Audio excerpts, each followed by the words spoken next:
Welcome, jerks. Mike Crawford here. Probably don't. Actually, I'm going to keep on the headphones. I'm doing a solo show tonight. Trying to test out my camera. That was my goal tonight, my new camera.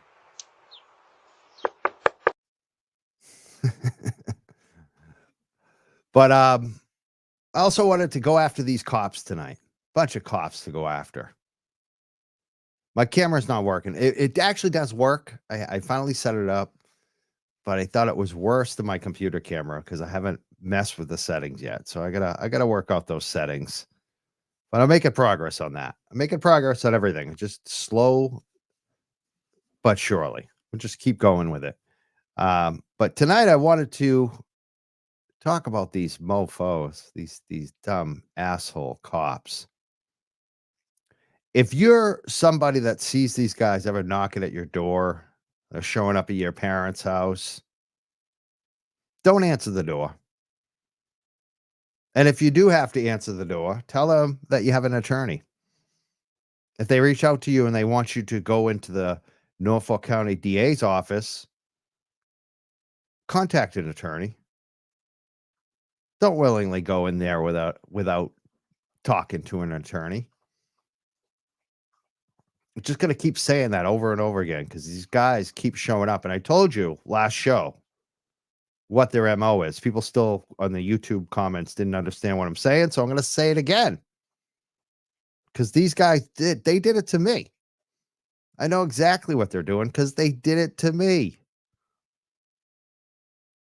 They're looking to bully anybody that says anything about any witness and scare you with witness intimidation charges to try to hope that you might turn and say, Turtle Boy made you do it. That's what they're really doing.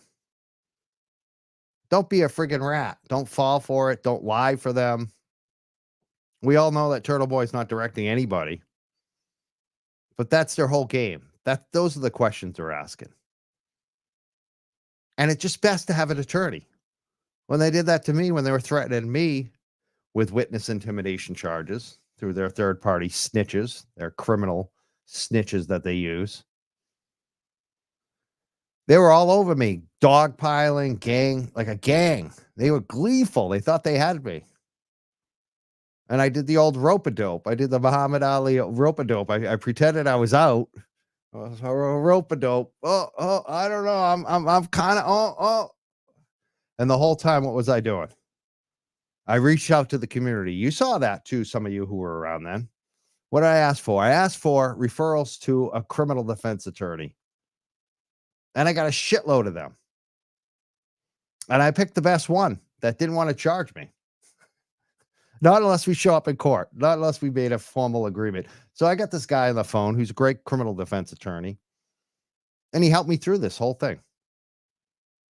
And as soon as I went back and told the snitches, I got a criminal defense attorney. If Yuri or Tully, or maybe David Traub, who's organizing the whole thing, trying to turn influencers, turn YouTubers onto their side. If they want to talk to me, they can talk to my criminal defense attorney. It was like this. It's like, it's like putting up the cross in front of a vampire. None of them wanted to talk to me after that. None of them wanted to harass me anymore. That's it. Lawyer up. Don't talk to them. Don't show up to, they come knocking at your door, telling your parents that you need to go talk to them at the police station. Call an attorney. And if you have to pay $500, $1,000 just to get some advice, to get somebody, it's way better than going in there without an attorney. And often you'll find on the initial consultation that on some of these lawyers, that they actually won't charge you, especially in a case like this, that they want to help because they know how shady it is. So get an attorney. Shut up. Don't talk to them. Get an attorney and do what this person did. Record them. Make sure you save that recording on your Ring cameras and send it to Turtle Boy or send it to me. Send it to everybody. Look at these goofs. This is a state police officer who's been investigating ducks, rubber duckies. He's been investigating rubber duckies and red Solo Cup flyers that someone put on somebody's car and messages that people sent. It's all for the same thing, to try to find one person that will lie and say, Turtle Boy made me do it. Don't be an idiot. Don't talk to these losers. And they're not going to charge you. Look at them. Let's watch them one more time. Look at these guys. Look at their body language. They know they're trying to be hardos. Look at Yuri trying to be a hardo, but he look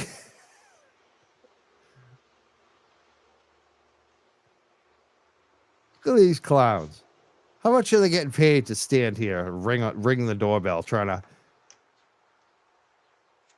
find witnesses against Turtle Boy because he hurt their feelings? Yuri got his feelings hurt.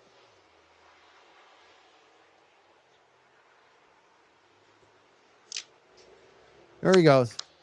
Captain Tough Guy. Captain Tough Guy. Popeye.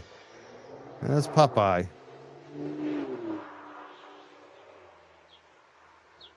Yeah, get off my lawn. Get off my lawn, Yuri. Get off my lawn, you cocky. You smell. Get off my lawn. Poopy, get off my lawn. I think that's Trooper Fanning, I believe. So, or maybe Trooper Kelly. I don't know. Yeah, that was Kelly. But that's it. You see these guys show up, get a lawyer. And tell them you have a lawyer, and they'll leave you alone. Tell them you can't speak to them without your attorney present. Ask them if they'd like to speak to your attorney. That's it. Bye-bye. Bye-bye, vampire. There's a few things I want to do tonight. I put it up. Witness protection program for Canton Police Chief Rafferty and Berkowitz. Though people are already calling it clickbait and saying, what is this? What do you think it is? Come on. I mean, these two have fallen off the face of the earth. Where are they? You got an acting police chief right now. And so much scandal. She just got renewed on her contract somehow for 1 year. Only 1 year. She's got people throwing bleach on people's lawns. They're throwing balloons of bleach. You've got people being threatened in the mail.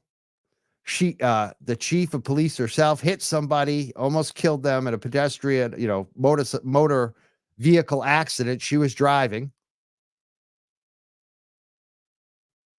Week after week after week, you hear Canton Select Board people complaining about the police. She's in hiding. The biggest crisis ever to hit Canton Police, and the chief of police is AWOL. Has anybody seen, when is the last time someone has seen Helena Rafferty, the Canton Police Chief, in public, speaking anywhere? I can't find her. I haven't. Where is she?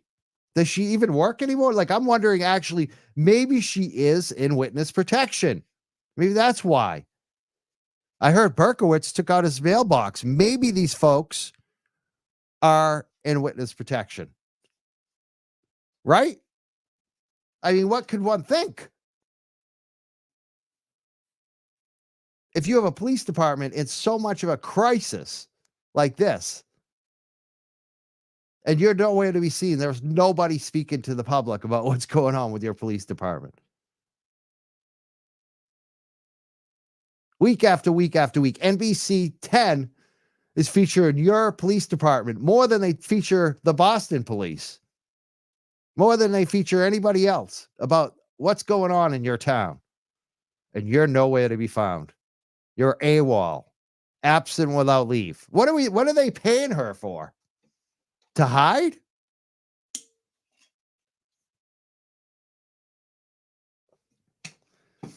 And maybe that's my advice tonight to them, Burkowitz and Helena. Witness protection program looks pretty good, doesn't it? You're already in hiding.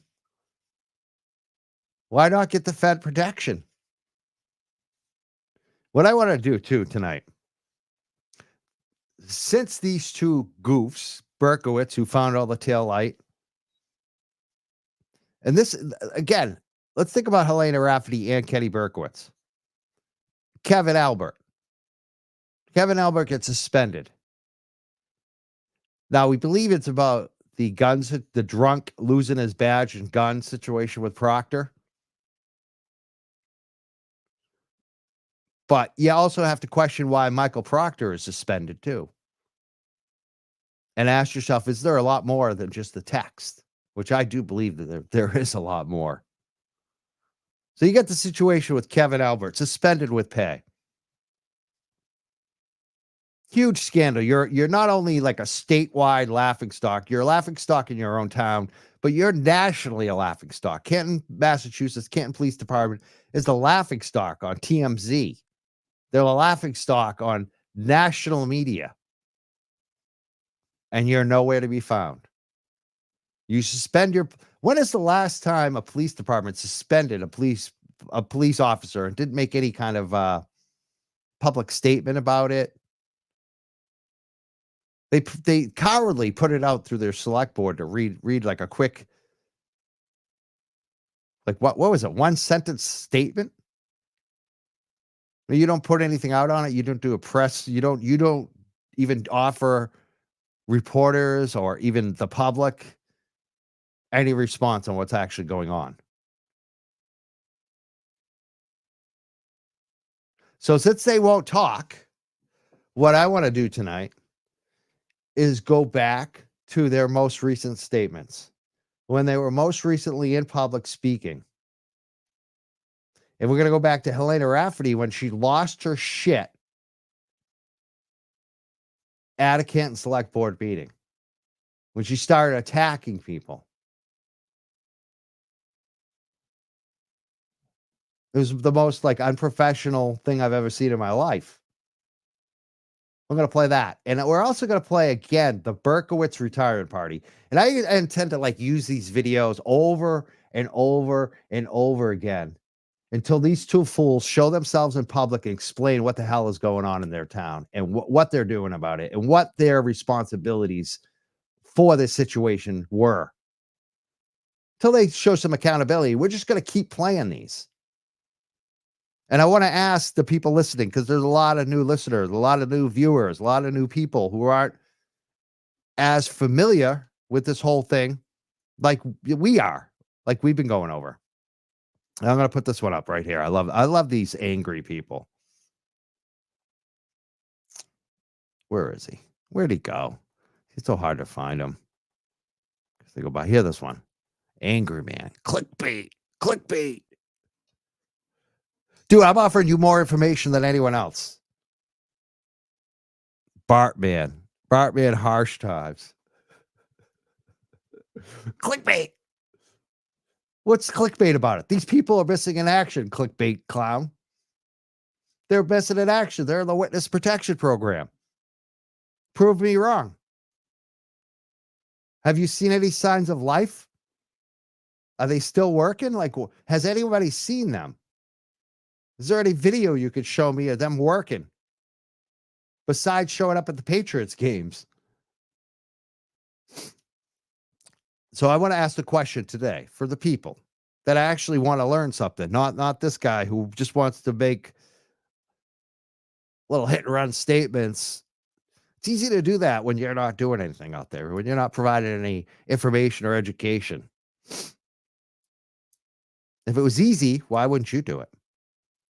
So let's go. I want to know right now from the audience, how many people have actually watched this Burkowitz retirement party? Have you seen the video?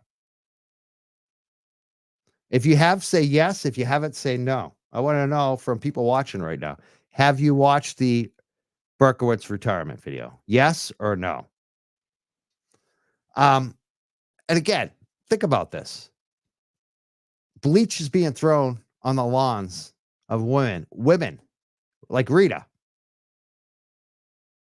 And we know they're not going to do anything. We know they're not going to do anything about it. See, a lot of you haven't seen it. That's why we're going to play it tonight. Seems like less than half. So we're going to play that tonight. Let's kick it off. Let's kick it off with this one. This is an oldie but goodie. I just love this. I have a feeling a lot of people haven't seen this one. This is friggin' classic. Although, let me make sure I have the right spot.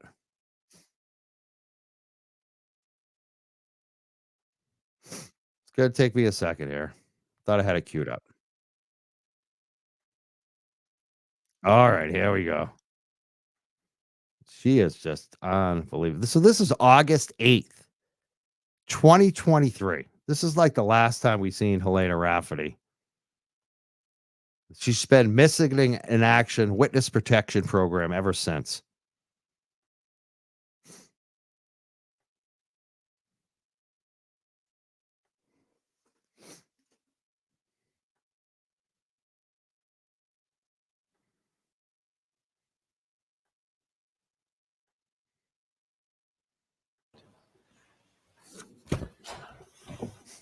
There she is. Look at her. She looks real happy, doesn't she?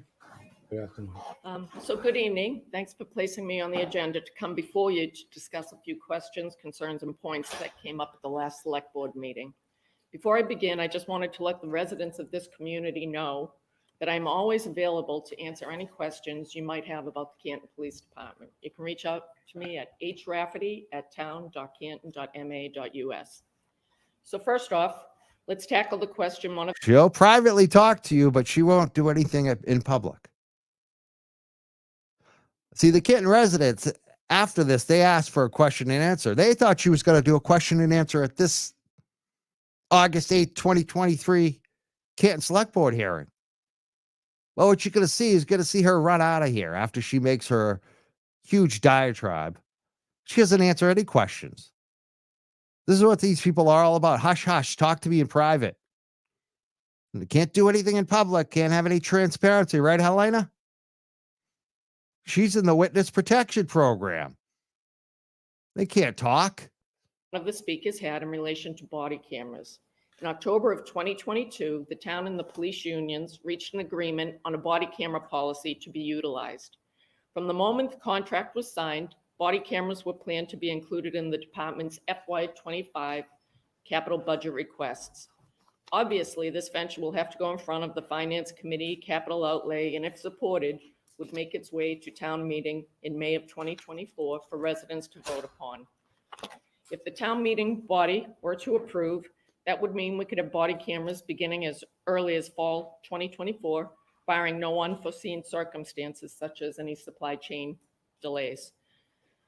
However, it's important to note that the purchase of the body cameras themselves are not the fiscal hurdle we have to jump over. The storage of the data is. It is an annual cost that many voters may consider cost prohibitive and a huge part of the reason that a lot of cities and towns do not yet have them. The estimate for the startup of this program will cost between $150,000 and $200,000 the first year. Those monies would be used to purchase cameras for each individual officer and replace the cameras we have in our cruisers. Although working, the cruiser cameras are no longer supported by the manufacturer because mainly the excessive amount of time we have had them in contrast with the technological changes that occur so quickly. We're continuing conversations with Motorola and reaching out to Axon, two of the premier companies that are manufacturers of these items, to get quotes to support the capital request. We need to research what the different paths we can go down are, such as if the company should be the host for our storage and all the particulars that go with that choice versus hosting it within the town itself. We're hoping to have a trial period with both companies in the new year, whereby we would utilize the same couple of offices to test the product. We anticipate that that should be at no cost. The goal of that is obviously to see which product works best and meets the needs of the town overall. What I can offer is the storage fee for having the body cameras will most likely be in the range of $75,000 to $100,000 annually. We plan on trying to identify state and or federal funds and grants that can possibly help us to alleviate the costs. However, the noted figure is the estimated cost to taxpayers every year. without taking into consideration the annual incremental increases the chosen company will most likely charge. I know and truly understand the frustration by some citizens that we are not currently wearing them. However, Canton is actually a lot further on in the process than other communities. At the present time, cities like Cambridge, Brookline, and Quincy are in the same exploratory phase as us. Norwood, Westwood, and Stoughton still are not wearing them. Randolph just implemented them, and Foxborough is a month away from having them on their offices. In short, I would like to stress that the officers at the police department are just as motivated to have this additional law enforcement tools as those we serve. We know that the 360 degrees of transparency is critical to our profession as we move into the future of policing. So I'll make sure to keep everybody in the loop as we forge ahead. The second item I'd like to touch upon is the comments made regarding the amendment of the administrative code of the select board. The language change suggested would be to alter members should treat each other with respect to members should treat. I love how she talked about transparency and she would keep everyone in the loop. We haven't seen her since then. August 8th, 2023. It's the last update she gave on body cameras. She's going to keep everybody in the loop. Where has she been? She's a witness protection. That's the only thing I can assume. If I was these McAlberts, I'd be very nervous about this. Burkowitz and Helena. I wouldn't trust either one of them. I'd be a nervous mofo. These two are hiding. You can totally see it too.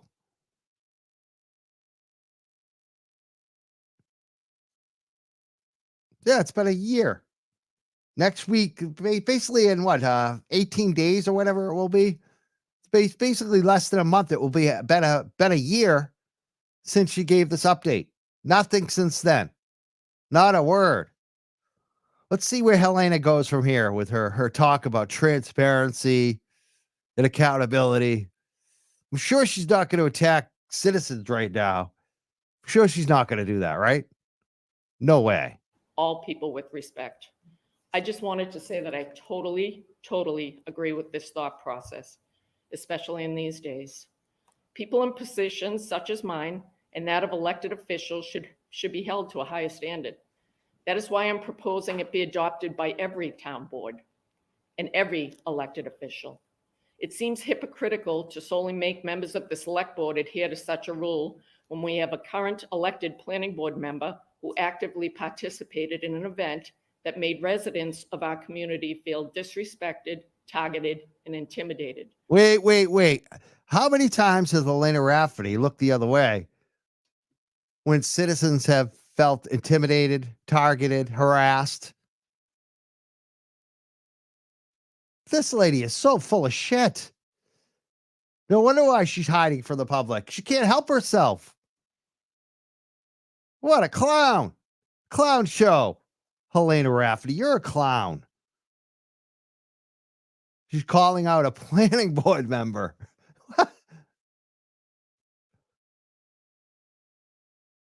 Someone that actually is self-made, unlike you, Helena. Right, Helena?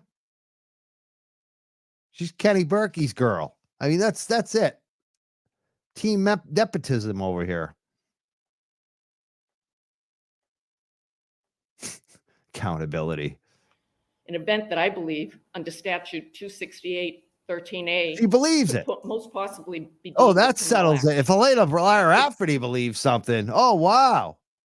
Wow. Helena Rafferty believes something. Does she believe that something went on in that house that night? I mean, it's amazing what they'll make judgments on. She believes it. So far, the courts haven't ruled that. So far, that person wasn't charged, were they, Helena? Well, let's make Helena Rafferty complains about all the money that they want to spend on body cameras. Body cameras that would probably prevent more lawsuits against the town, since Canton's got such a shitty reputation about railing in their shitty police officers, like Sergeant Lank. How about that payout? If you didn't have to make the payout for Sergeant Lank, maybe you could afford body cameras. Additionally, we have an elected library trustee who, as of noon today, was still listed as a co-administrator on a social site that is allowing residents of our community to also be disrespected and dehumanized with innuendos, outright falsehoods, half-truths, and bullying comments. Look at her, the way she turned the page. Who's the bully, Helena? You just called out somebody for running a Facebook group because you don't like the comments on the Facebook group. I mean, you're not even a boomer, are you? I mean, you sound like you're from the 1950s or something. Like, are you kidding me? And let's go back and watch her turn that page. A lot of anger there. A lot of anger. Watch this. Just Your head. The second item I'd like to touch upon is the comments made regarding the amendment of the administrative code of the select board. The language change suggested would be to alter members should treat each other with respect to members should treat all people with respect. I just wanted to say that I totally agree with this thought process, especially in these days. People in positions such as mine and that of elected officials should be held to a higher standard. That is why I'm proposing it be adopted by every town board and every elected official. It seems hypocritical to solely make members of the select board adhere to such a rule when we have a current elected planning board member who actively participated in an event that made residents of our community feel disrespected, targeted, and intimidated.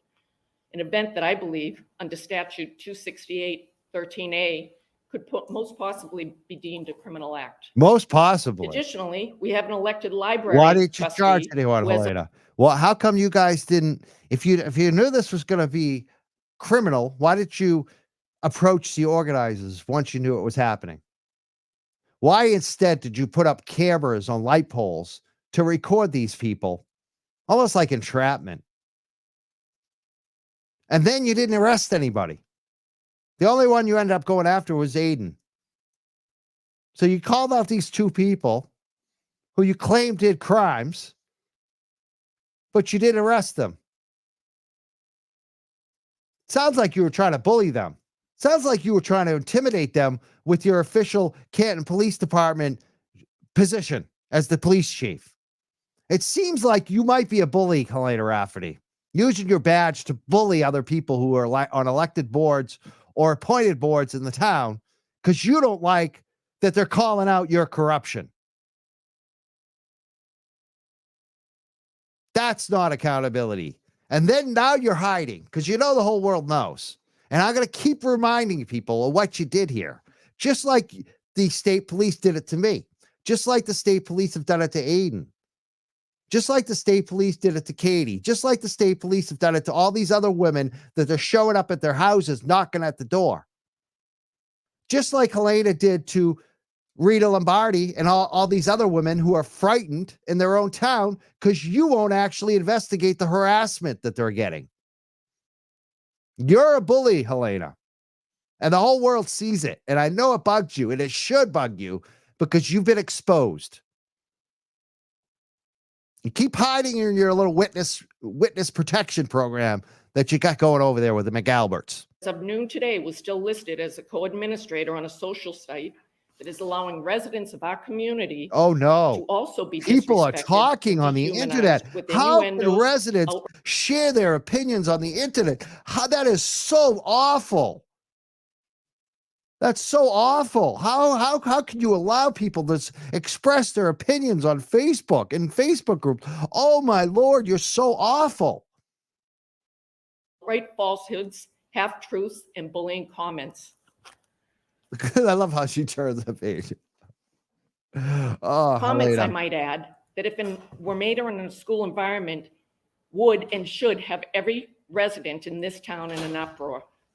Yesterday, I received an email from Yeah, a we're in an concerned uproar citizen over how much related of a to bully you the are and a coward. You're and I both a quote, bully and a "Correct- coward. You're hiding your witness protection program. You don't have any accountability. You don't answer questions from the citizens. You drop bombs. You drop allegations. You bully people in public, and then you run and hide away.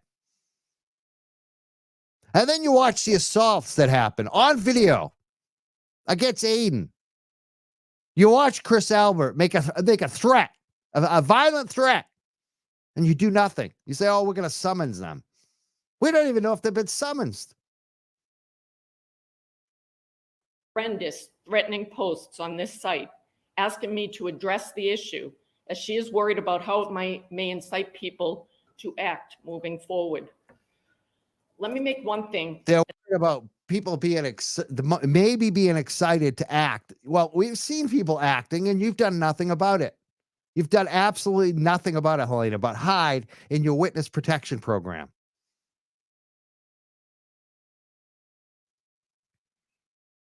As crystal clear. If you want to continue to be, quiet, I suggest go talk to the feds. I mean, that's it, Helena, because we're going to be here knocking. We're just going to keep talking about this. How you're hiding.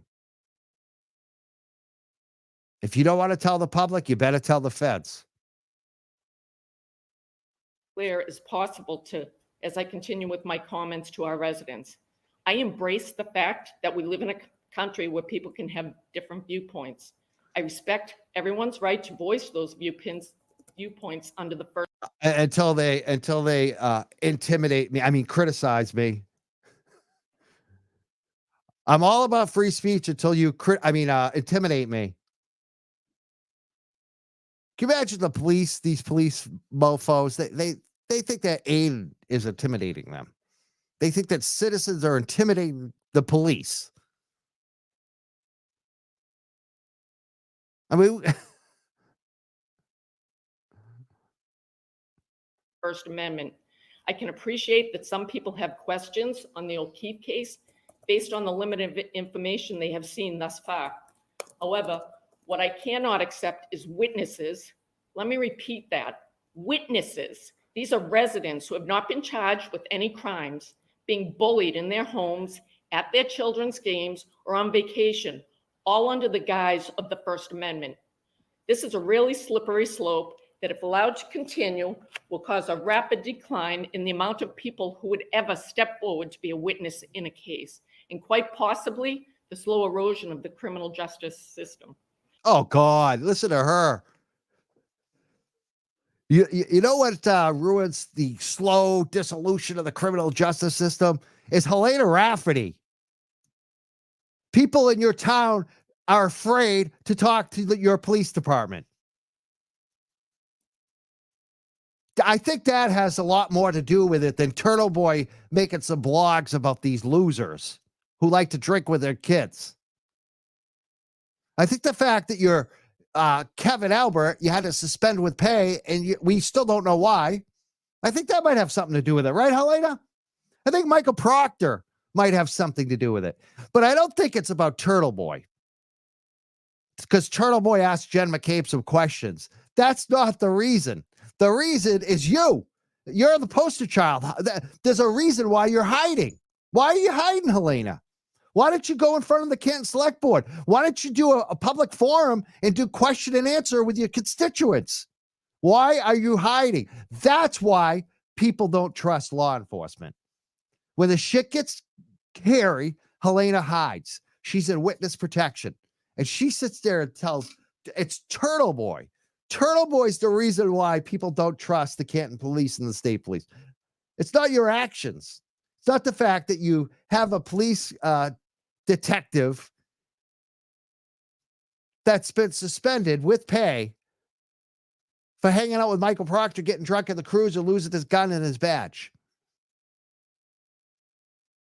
It's not about all the other conflict of interest. It's not about self-dispatching. It's not about you ignoring the bleach on the lawn. It's not about you ignoring the assaults of Aiden in front of D&E Pizza. It's not you ignoring the threats. No, none of that. It's just because Aiden asked Jen McCabe a question. No wonder why you're hiding.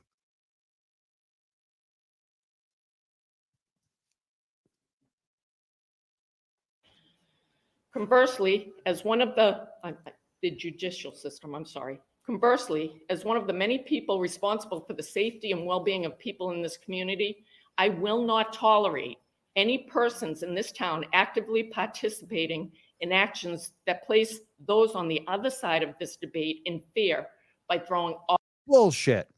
Bullshit. The women are in fear. They've been in fear for over a year, and you've done nothing. You've done nothing about it. You don't care. You don't care that they threw bleach on Rita's lawn. You don't care that they sent letters in the U.S. postal mail threatening private citizens. You don't care that Chris Albert threatened Turtle Boy in front of his pizza shop that day. You don't care that 2 people assaulted Aiden that day. You've shown no interest. None. Zero. You don't care that cops self-dispatch. objects from moving vehicles or any other similarly aggressive actions. She lied about that. Someone threw an item. I think it was a balloon. Another balloon was thrown. Oh, no, it's an egg, actually. An egg. An egg was thrown. What did she do on that one? She pretended to summons the person. She summons them, but didn't tell the victim, so the charges got dismissed. Another shady act by Helena Rafferty. Look at her. So full of shit you are. You are such a liar and a con. And the reason why you probably won't get witness protection offer from the feds, let's be serious, is I don't think they could trust you. Happening to our community. Where's the civility during times of opposing viewpoints? Excuse me. We have a point about she speaks. Talks about opposing. She wins the civility for opposing viewpoints as she refuses to answer any questions from opposing viewpoints in public, as she basically threatens 2 people who are on boards in the town of Canton because they did things politically against her that she didn't like. You are so full of shit, Elena. Full of it. And you're dumb. You're not smart. You're not good at this, Elena. No wonder why you're hiding. You're not good at this. Why don't you at least find someone that knows how to communicate and that knows how to actually deal with crisis and maybe pick them to run your crisis management for the town of Canton? Because this whole silence and hiding thing after what you did in August of 2023. Speaking, please. In my initial... Show some respect. For what? For a clown? Show some respect. That's why you're not on the board anymore, Tom Theodore. I think that was Tom Theodore, right? That's why you're gone. You have no respect. Your citizens are telling you how they feel, and you're saying show some respect. She has no respect. She doesn't give a shit. She just hurt because her feelings got hurt by Turtle Boy. Statement about this case thus far, I use the word sensational. When you Google that word, the first definition to pop up is causing great interest. Ironically, the example used in the definition is a sensational murder trial. My statement expressly asked for people to sit back and wait for all sides to be presented. How Aiden Kearney, aka Turtle Boy, manipulated my message was certainly not how it was intended. However, as with many things in this case thus far, Aiden Kearney has shown that his perception is not the reality of the situation. And here's a few examples. Aiden Kearney falsely reported that one of my children dates the daughter of Jennifer McCabe. My children have never, ever met any of the McCabe children. Responsible journalists would have fact-checked that. It's such easy information to confirm. And still, to my knowledge, that has not been retracted. Nowhere has Aiden Kearney stated, hey folks, mea culpa. Why? Perhaps because it would bring into question the veracity of his many other allegations and theories. Nobody Aiden cares Kearney about your has daughter. also insinuated the slanderous allegation that I had an inappropriate relationship with Chief Burkowitz, and as a result, he appointed me to my current position. Notwithstanding the fact that Kenny Burkowitz is not the appointing authority for this town, I can only hope that such a statement outrages every woman in this community, for we fought hard against these abhorrent, defamatory stereotypes.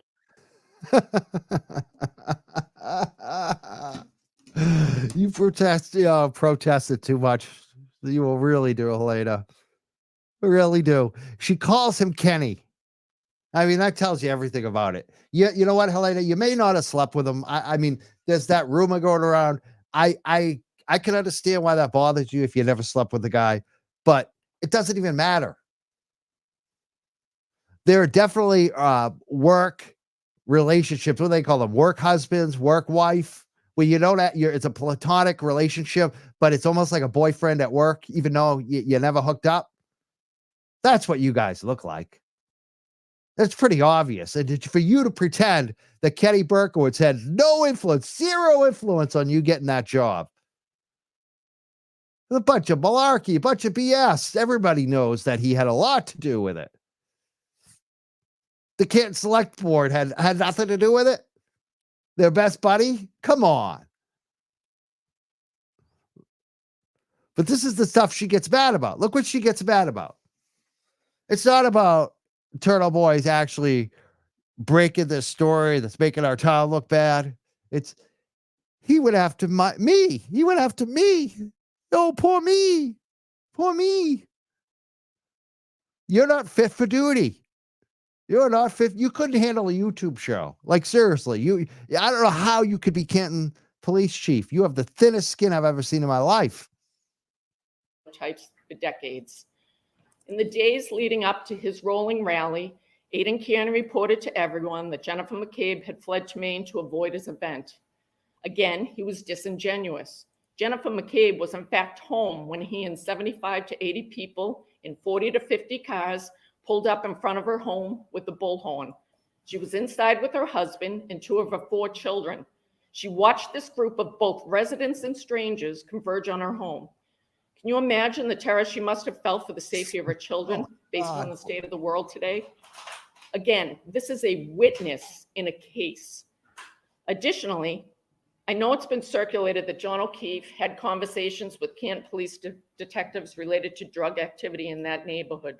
Well, I'm here to confirm that. He absolutely did. He reached out to the detective unit directly. However, none, and let me repeat that, none of his well-documented correspondence with you see that face she made? And then she turns the page. She's very angry. Look at that face right there.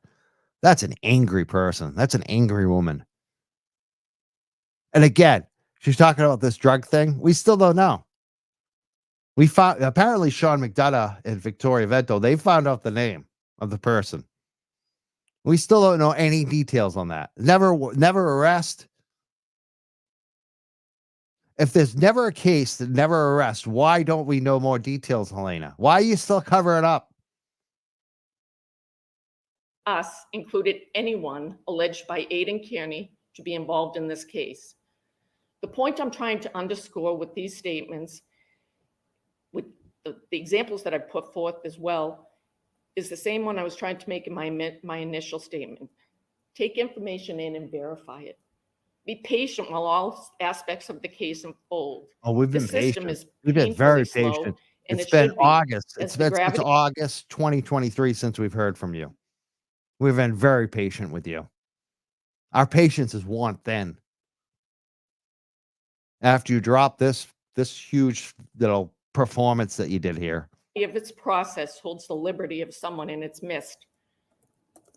Follow the actual trial. Listen to all the information. Oh, we did. Let the We court- heard all the information, Elena. And you know what we came back with? You're a joke. Your police department is a joke. You collect evidence as solo cups. You, the chain of evidence. You don't go into people's houses when there's a dead police officer in front of the house. You don't even ask to go in. You guys are a joke. That's what we know. We listened to you. We watched the trial.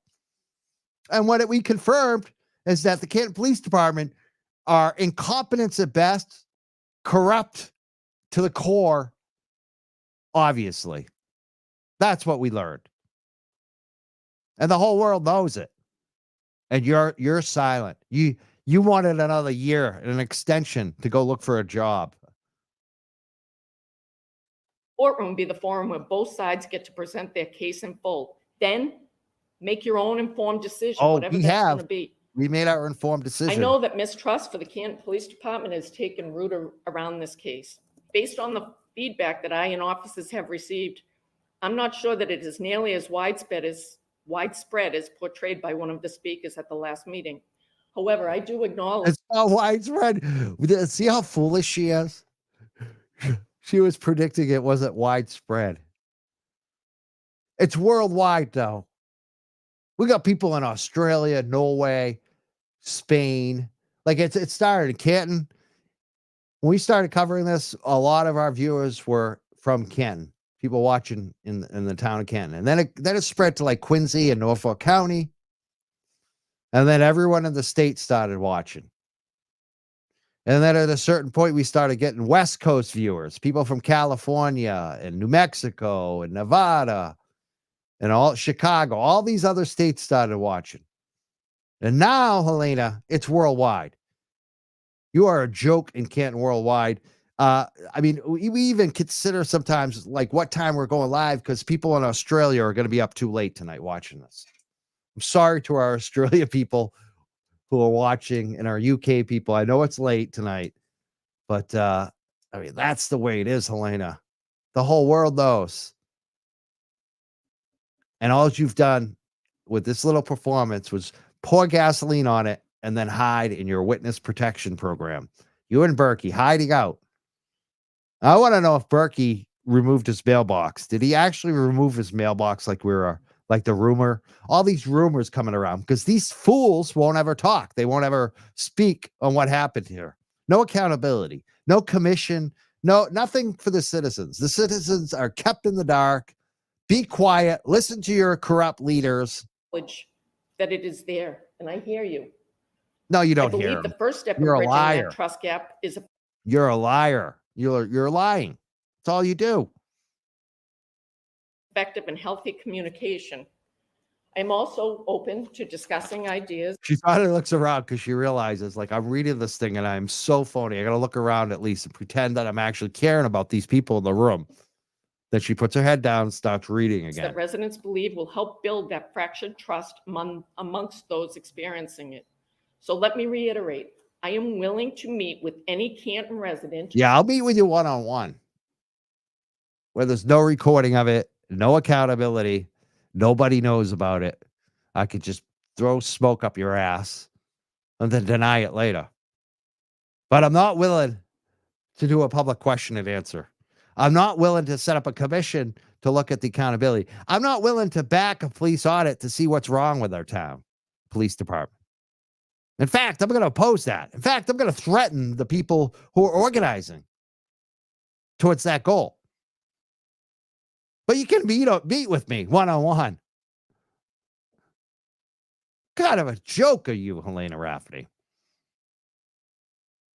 One-on-one, wherever in town you would feel most comfortable. I wouldn't feel comfortable in your town meeting you anywhere.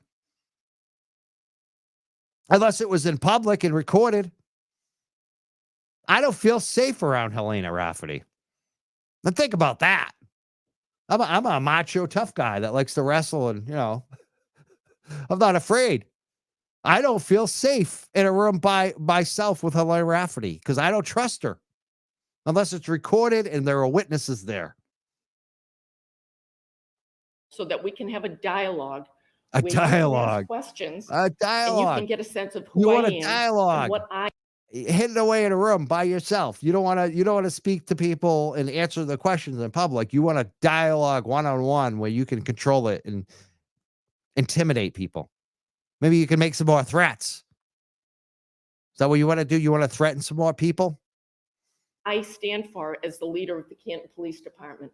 You're not a And leader. finally, as I close, and I am so grateful with these All you final are words is a cover-up artist. That's all you do, Helena. You are not a leader. How dare you call yourself a leader? And you know what? I support women. I love women, and I think we need more women in police law enforcement. I really do. I want to see more women police chiefs, but not you. I'm not going to say Donna McNamara or whatever her name is from Stoughton is like the greatest police chief ever, but if we're going to compare her to you, she's like a 10 and you're a 1. Like, you're just terrible. You're bad for the women's rights movement. That's the way I look at it. You're like the worst thing that ever happened to, women being in law enforcement, which I want to see more of. Have will be memorialized on camera. No matter what the jury decides in the O'Keefe case, I will always be able to look in any mirror I pass. My children will always be able to view me as a person of integrity. And Really? I will always Your be able kids must be insane then. to look the O'Keefe family members in their eyes, because there is absolutely no evidence of a cover-up in the tragic death of John O'Keefe. Thank you for your time. You know where to find me. We're gonna run away now from the on the spot. I'm gonna open this up. No, this up. No. Well, thank you, Chief Rafferty. Going back to, I did have a question on the cameras. Is there any way? Chief, yeah, sorry. I'm sorry, guys. Look, the corrupt select board gets to ask questions, but they don't let the public ask her a question. We could do this like we do with the a regional type thing, where some of these towns that are not in the system now, that we could get, And we cheap it like I out. say, regionalized. Can to we, cut can we down. regionalize it, cheap it Not out? to purchase the cameras. I understand that's a small portion of it, but the storage for this, to regionalize a central database that could. That's something I can ask the Is there- companies. In talking to Lewis, we didn't really discuss that, but that's absolutely something we can So look we're going to into. keep the I mean, price we down. can get it so. cheaper and benefits the town, absolutely. Okay, thank How you very angry much, she Chief. is. True, she is so angry right now. No citizens get to okay, ask a moving on question. then. Moving on, we asked her a dumb question that was like Moving- ridiculous. I don't know if you have some Excuse questions. me, I'm just wondering if you're taking any The- public, Look at this though, this whole thing. He's gonna ask the stupidest question ever. Can we share the cost with other cities and towns? Like she's gonna have time to go to around to the other 10 cities and towns and work that out and work it. I mean, give me a break, dude, to save 50 cents. That was the only question allowed. But watch what happens when a citizen wants to ask a question. questions about the body camera. We are with you. Actually, we were going to address that, but if Oh, you oh, want, wait. if you're Unless you Chief, want to wait to the end. and no, then- Oh, well, no, if you- now's the time. It's an why don't we agenda do it? If we could do that night, Chief, if you'd like to address, if you just could identify yourself and ask direct through the chair. Yep, Christine Smith, 3 Meadows Ave. So I appreciate you coming to talk about the body cameras and answering those questions. When we're, I don't know if this is a question for you or for the board, but when we're talking about funding, we have the other issue with the license plate readers, and I believe it's forfeiture funds that are being used for that. I know there's various mitigation funds out there the select board chooses to use for other matters. Is there some reason why those couldn't be used to start up that, or why not use the forfeiture funds for that instead of the license plate readers? We But don't have enough to sustain. Just- moving forward. I We know don't have enough, sustain like, to even going- right now. I know it's not sustainable for an annual operating thing. I kind of meant to start it until it got to town meeting. That's all. I can look into that, but we don't have enough right now. Okay. Hopefully, the federal government is a little slow on getting the forfeiture funds back to us when they close a case. We do have some money in the chute, but it's not in the It's not. account right now Okay. for us to be able to spend it. But I definitely will get back to you on that. All right. Get a Thank you. deadline date that it might be in the chute. And just one other quick question. If I have a comment about the license plate readers, would you prefer that at the end in the public comment? While Never. you're up, go ahead. Just, Yeah, okay. Can I just confirm, Christine, you're talking the flock cameras we just put in? Yeah, I know, I'm Okay, probably not because using. license plate readers are, Thank you. I realized I probably wasn't using no, the that's, correct I term. mean, it's a lot of technology. And the reason I have a question is that it was covered in the Canton Citizen last week. There was an article I about was it. on And it just vacation, raised. so I have not yet. That's seen it. okay. But they basically talked about it and how it's an outside company that manages it and stores the data. And there was talk about who has, in the Citizen column, or the Citizen article rather, it mentioned who has access to that data. And that's kind of one of my concerns, that the company has access to the data, but also there would be 6 investigators within Canton Police who would have access to that data. And my main question is surrounding what safeguards would be in place surrounding the use of that data. There have been leaks on social media, again, that appear to have leaked someone's private health information. You mentioned yourself, a lot of people. Red Solo cups. That's going to be the protection they're going to provide the citizens here on the data breaches. Again, no F's given here. You're going to see no F's given. We don't care that data is getting released about citizens we don't like. Will have some concerns about the police. And so I think the question I have is around the data from those readers. How can we be sure what safeguards are in place? How can we be sure that it's not going to be used for some other purpose? Well, I can get the flock representative to reach out to you personally. Yeah, it's to not answer so those much about- questions, Not but publicly. It's I gonna know be where you're personally, going. It's kind one-on-one. of like the evidence room is limited. Who can go into it for different reasons as Right. well. But the flock camera footage is stored with the flock company. That's what we're trying to decide what we want to do in terms of the body camera. So they would have, I would assume, much like Lewis can access who went into our reports, who went into the flock camera system, and that company would be able to do the exact same thing. Okay, so I guess it's more, So I guess there's a third party that has eyes on this. right, so it's more, I'll stop because you have other matters on your agenda. It is more for the select board. Then I think there should be some overall policy of safeguards as to who can access it, who knows who's accessing, and what they can do with it, because I had to have some. Well, I know who's accessing it in the Canton Police, but I don't know. Some sort of At the overview or. flock company, I don't know the names. Yeah, of I'm the more people that concerned have access. about locally because of things I have seen that appear to have been the release of somebody's private health information. Well, wait a second, I'm gonna have to That's stop you there. I'm gonna have to that's stop you right there. unrelated. We can Right, stop so you there. that- You're that's why I'm revealing too looking- much talking about information that makes us look bad. some We can get overview together. guidelines. Gotta stop you right there. Gotta stop you. Can't have that happening. Meet up with him, we can talk about it. Anybody else? Hey, those kinds of crimes we don't care about. We'll go on and on about fake crimes that they never charge anyone with, except Turtle Boy, of course. She threatened 2 public officials that they did crimes, didn't charge them. She gets told about a crime, has no interest in it from our own police department. Your police department is leaking confidential information online on the Facebook groups that you just went crazy about. And you don't care about that. No interest. Didn't say, hey, can we follow up? Can we, I need to see that information. None of that. Anybody else have a? Can't wait to get out of there. Same with the select board. Look at their faces. Look at these fucks. These lazy fucks. What the hell are you doing to JR? I hear JR is a good guy. JR, come on. Come on, dude. A question for the chief? I just wanted a clarification on a question, one of your answers to her question. So she was asking, how is it that Tom. we have the funds to Name and expand the address. license plate reader?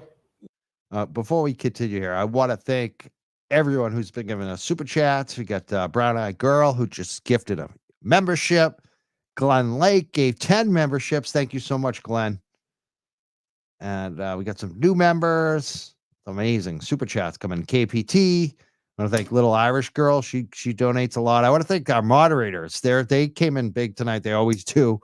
Miss Shorty and Stephanie with 10 memberships. Another moderator. Thank you so much for donating and modding tonight. And Ask Bob. Great comment. We're going to be going over if we have enough time. I want to start playing some of the Burkowitz stuff too, because it's all the same. This stuff, I think I'm just going to continue like once a month, have like a Canton police corruption review and just keep playing their videos because they don't want to speak in public anymore. So we're just going to continue to play their last appearances in public.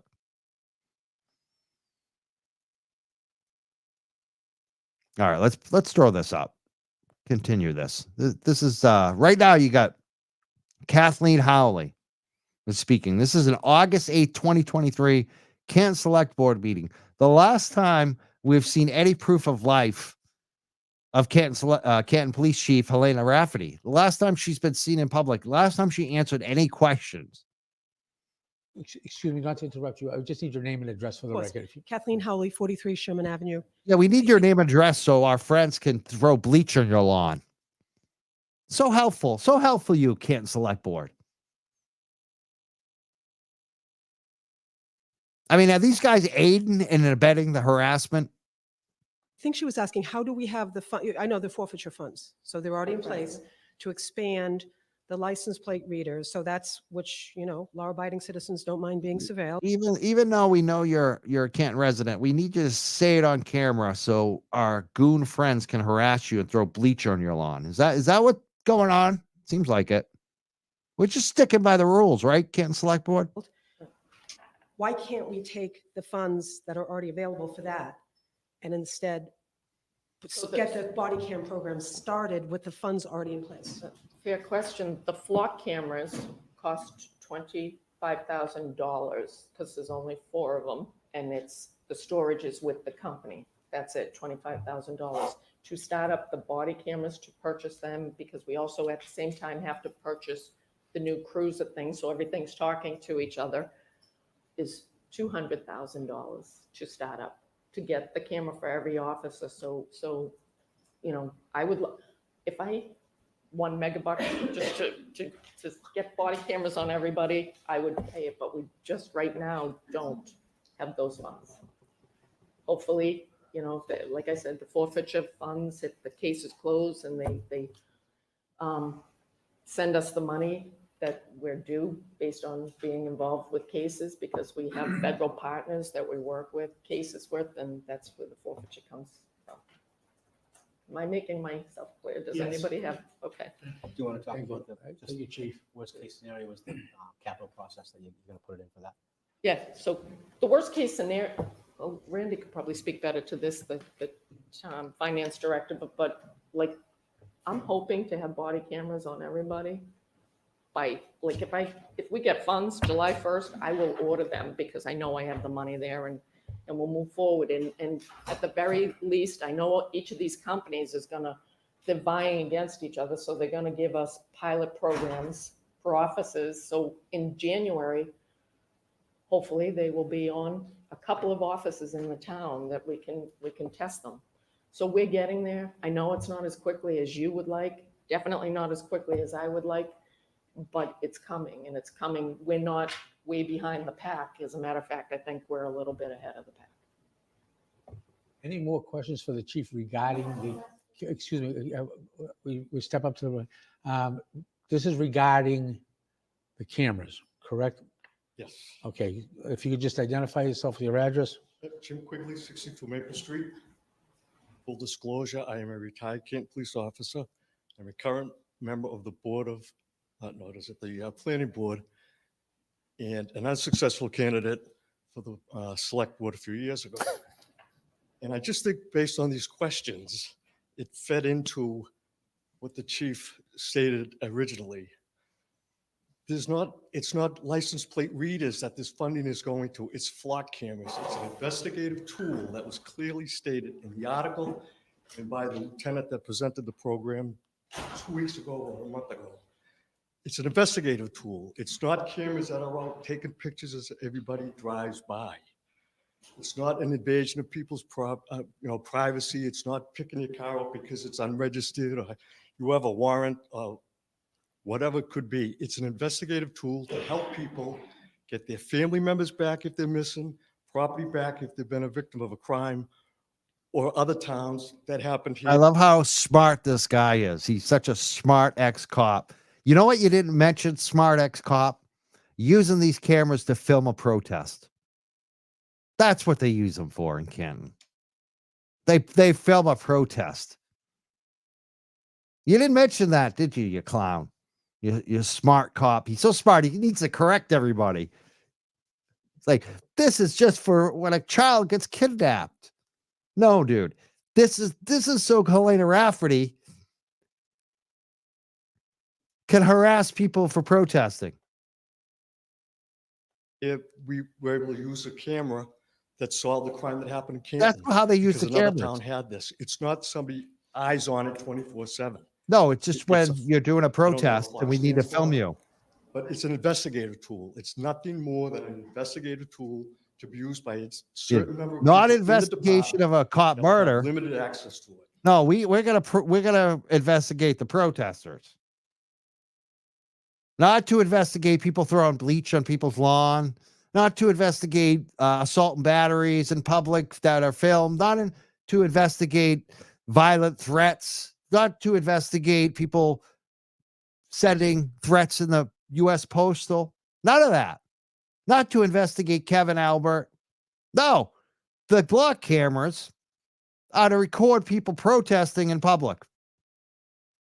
You didn't mention that, Mr. Smartass cop, ex-cop.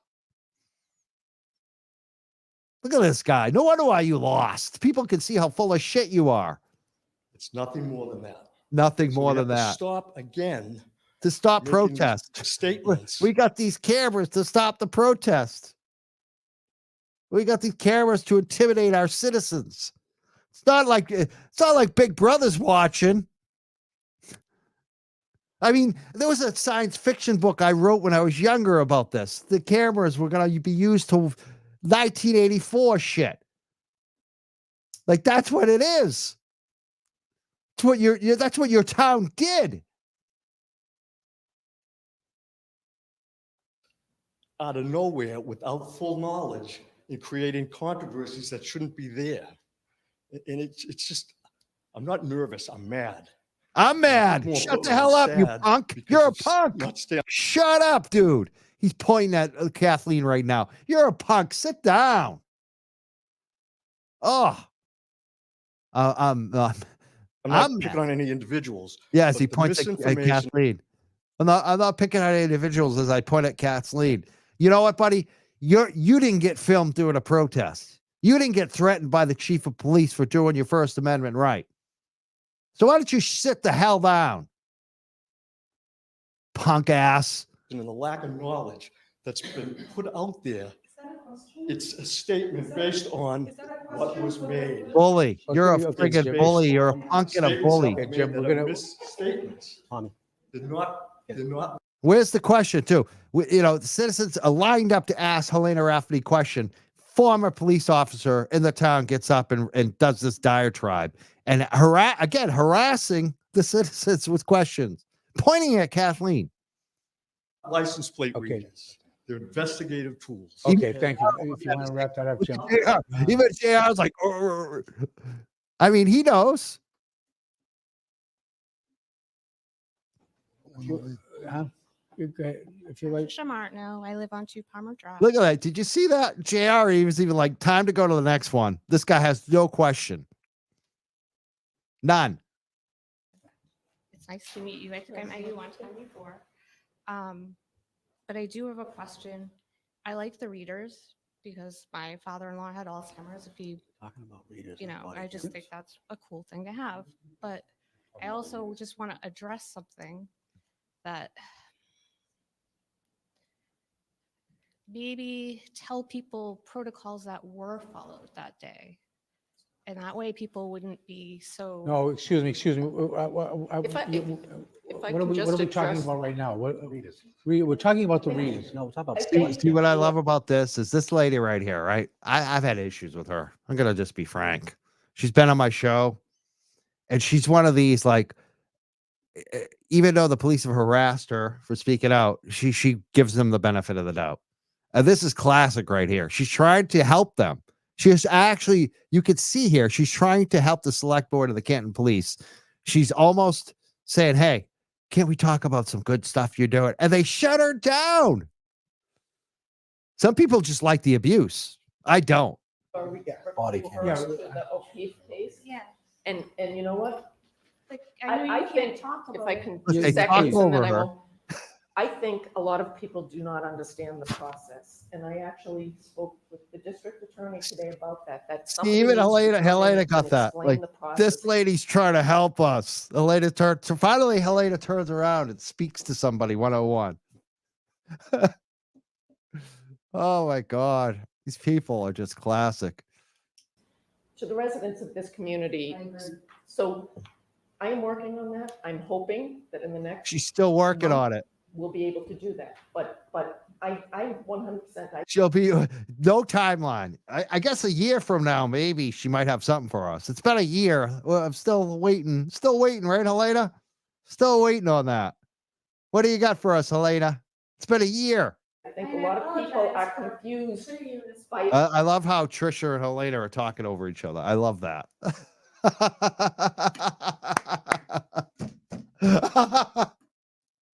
you're not putting me on the spot. That's why I'm here. Like, that's why I want people. Well, I'm here talk to me take your through business. softball question. There is a lack of understanding. Every state has a different way of going about criminal investigations. I think it would go along with. I'm very appreciative that you're here, Trisha, because you're an easy person to bullshit. Thank you so much for being here. That's Helena right now. She's not appreciative of Rita. She's not appreciative of Kathleen Howley. She's appreciative of Trisha here. Way, if we could walk you through it. Can walk you through it, Trisha. Okay, thank you, Chief. It's, Right. it reminds me. We could walk you through it, just like it sounds like L. Ron Hubbard. We could really help you out with a good Scientology class. We'll walk you right through the first level of Scientology. Jesus Christ. Even Trisha's not going for this. You can see, like, her arms are still folded. Trisha, even though I'm giving her some shit, I don't even think Trisha fell for this. It's directed towards the chair. Does this have anything to do with the cameras? Oh, that we're talking about. This is why you're not on the board anymore, Tom Theodore, because you're an asshole. You're a piece of shit. Okay, forget it then. Yeah. But I'm not gonna be mean. Email me. No. We'll have a we just- call. Well, it's just like some people are getting a lot of threats. I mean, it could be either or, but it's On just both sides. On both sides. On both sides. Oh, really? I'm not seeing on both sides. I'm seeing one side, and I'm seeing that you do nothing about it, Helena Rafferty. I want to know who's been threatened on the other side. Who's been threatened with assault? Who's had letters sent in the mail? Who's had bleach thrown on the lawn? Who's had eggs thrown at them? Who's had police threats from the police themselves? Who's been threatened by the police chief at a select board on August 8th, 2023? Did both sides get threats, Helena, or did you just threaten the people that were criticizing you? Okay, we're gonna- 100% agree with that, hence my statements. Okay. All right, thank you very much for your comments. Well, okay, excuse me? Will the chief be here again when we ask questions? Well, you're gonna, we have someone at the microphone right now, so. Hi, yeah, I'm Kristen Fellini. I live in Canton. I had a question about, since I'm assuming we don't have body cams. We definitely When don't. Canton right now. police are investigating major crimes, do they typically not, so if they're not having body cameras, they don't tape record interviews with Mostly witnesses? in the life that we are living in today, as you've seen 4 phones out right now, most people are recording us. So I got a so dog situation. I'm going to step do out. we One record? second Yeah, here. we No, got I the- mean, if you're a witness or a suspect in a case, do you guys tape record, video record, We or have, make if notes? we're, the Canton police are investigating, we have an interview room with recording. Oh, so that's typical how you would, If they come into the police station, yes. If it's on site, we do not have recording capabilities right now, which is what will be great with body cameras. We'll be able to record on site. I mean, we have our phones, so, as everybody else Okay, in the world everything does, but through the chair, please. Everything goes through the chair, please. If you have any Oh. questions. okay, well, that was it about Okay. the, All right, thank you. about the body cam. again, email me. I will meet you. We can talk about it. All right. Email me. Chief, the cameras we're talking about, the ones that newly installed, these, what do they call these? The high The flock cameras, block camera. These are newly installed, correct? yeah, they're not all installed yet, but they are. Can I make a quick comment without crossing the line or something? What it was is I was informed that one of these cameras picked up something that's on an ongoing investigation that was sent to the Canton police, that was for the safety of the Canton citizens and the Canton Police Department. And that's really all I can comment on at this time, because from what it's an ongoing investigation, but that they've already proved. By another agency. Yeah, by another agency. So, like, again, as Mr. Quigley said, it's an investigative tool. And Like Mr. Quigley said, again, this is the Canton Police Department who harass people for collecting signatures to do a police audit. They investigated the signature gathering. And until they were told it was illegal, and they passed it on to the state, who laughed at them and said it was a joke and closed the investigation. I mean, I just can't. There's so much to this. And this is why I want to do a show tonight, because these people are hiding and witness intimidation. They're crying on the witness intimidation level. They're saying all this stuff. So I say that they must be in witness protection, because we haven't heard from them since August 8th, 2023. This is it.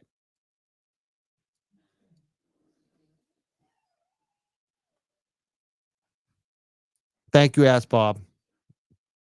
Ask Bob says, thanks for reviewing these videos. Your commentary brings this stuff alive and to the surface. They would be skating free if not for you, Mike. And Turtle Boy and others too. There's a lot of us. Without the people watching too. All the people watching the show tonight, making comments. Thank you so much. You're a big part of this. If it wasn't for you, I would not be doing this as much as I do. I want to thank the audience, especially. You guys are a big part of this. And all the other creators, like Maz of the Media tonight. He's live tonight too as well. I hope he's having a good show. I tried to start a little later, and then I noticed he started at 7. I was like, shit, we're kind of competing against each other. That wasn't intentional, but we're good. I'm sure we both got a good audience tonight. it's already proven to be beneficial for the town. I believe so. Okay, so if we can just move on to the, I'm going to ask you a favor. Does this have to do with the cameras? Can we move on? Or what we were talking about, the body camera? It has to do with the select board. Okay, well, that's going to wait for the comments section. And I'd like to ask the chief, if she's staying at the end, I'd like to ask the chief my question. So we'll wait till the comment Okay, section on that. she's okay? staying at the end. But, That's exactly that. You got to remember, we're going to read a statement before the comment that. Oh. All right. I'll stay. I don't want to say it shut back. anybody down at this point, but we have. I don't want to shut anyone down, but I'm going to shut Some everyone of these down. comments can wait till the comment section of. We're going to wait till the police chief leaves, so she doesn't even have to listen to your questions. And we're not going to allow anything but body cameras to be asked about, even though the chief brought up all this other BS about the rolling rally. This is Canton. This is your select board. This is why Tom Theodore got voted out. This is why Helena Rafferty's been hiding for a year. Witness protection program. We waited for the trial. We saw all the evidence, Helena. The evidence proves that your police department is a disaster. It's not just the joke of Canton, not just the joke of the state of Massachusetts, not just the joke of the country, the joke of the world. Your police department is worldwide known to be a disaster. It's not a question and answer. Yeah, it's not a, yeah, exactly. We're gonna No read that question statement and again answer. then. No before way. the comments section. So through you, Mr. Theodore, the chief has made it very clear that she is open. She has her email. If you have a question specifically for the chief, you're welcome to email her. Public comment, because it is not on the agenda, is We not don't a want question anything and in public, answer. It folks. is something that we It's simply too take under risky. They're advisement making us look and bad. address at a future meeting. So if you're asking for the chief to stay so you can ask her a question, public comment is not the appropriate time for that. I can Yeah, step she has been outside. hiding. Absolutely. I will definitely do that. We good? Okay, so- Anybody else? Anybody else? All right, we're gonna move on then. Just get through this agenda. Look at her. Run, Helena, run. Next on the agenda, Mr. Loughran. Next, we have the bailing her out. executive summary from the St. Gerard This is when you know something is really rotten. And I've never seen anything like this in my life. a lot of you might realize, or maybe you don't realize, but I've been involved in a lot of campaigns over the years, especially local campaigns, especially town and city campaigns. A lot of state rep campaigns, a lot of cannabis campaigns, a lot of stuff happened in the city and town level because, we might pass a state law on cannabis and then the state or town can adjust it or change it. And so we'd show up.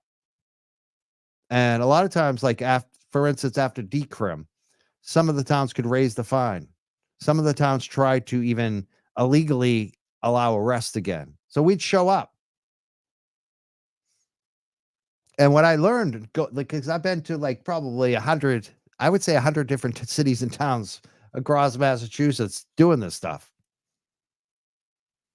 And what you realize is that most of the time, when the citizens show up or make a stink or write letters or do what the citizens in Canton have been doing for over a year, the elected officials listen and respond and treat them well and try to hold their police or whoever it is accountable for what's going on. In Canton, it's just the opposite. Every time they shut them down. Unless you're McAlbert. If you're McAlbert, then you get treated the way that you're supposed to be treated.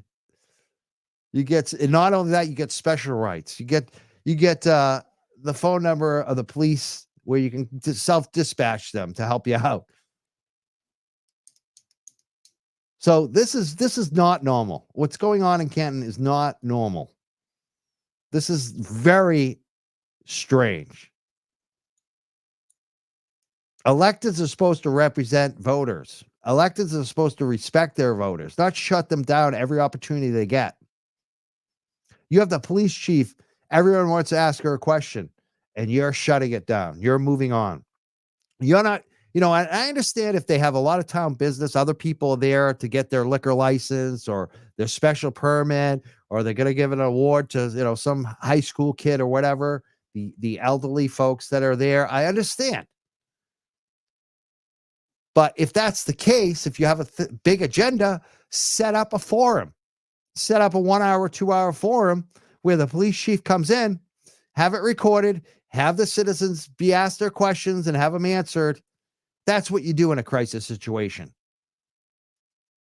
This select board does just the opposite. Yeah. Someone said this is dated 8/8/23. Exactly. That's why we're playing it today. This is the last time we saw Police Chief Helena Rafferty. We just watched her run off. She said she was going to give us an update. We haven't had an update. She said, wait for the trial. She said that the police, if we waited for the facts at the trial, we would see there was no cover up. We would see that the Canton police did everything correct. Well, guess what? The trial happened and we saw the opposite of that. And where is Helena Rafferty? She's in witness protection. She's hiding. I mean, that's all I can see. To me, it seems like she is in hiding. She is afraid of the McAlberts. She doesn't want to piss them off. The Canton Select Board is afraid of the McAlberts. None of them want to say shit.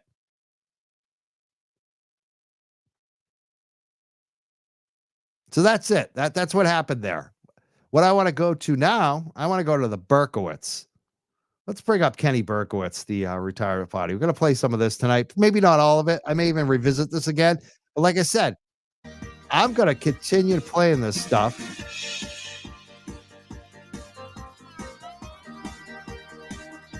As long as Helena Rafferty and Kenny Burkowitz are hiding. They haven't acknowledged anything that they've done. So we have a couple of people that need to make presentations early to the chief. I'm going to be back and I'm going to play some of this. The plan is we'll let and I'll them be make right their back, presentations. So stick we'll around. We're going to play this. This is again. We'll continue with the program. Promo. I'd like to call District Attorney from Norfolk County, Mike Morrissey, up to say a few words. Thank you, Chief. I've been a DA for a number of years and worked with a number of chiefs, but my office is here in Canton, and we've had a long, great relationship.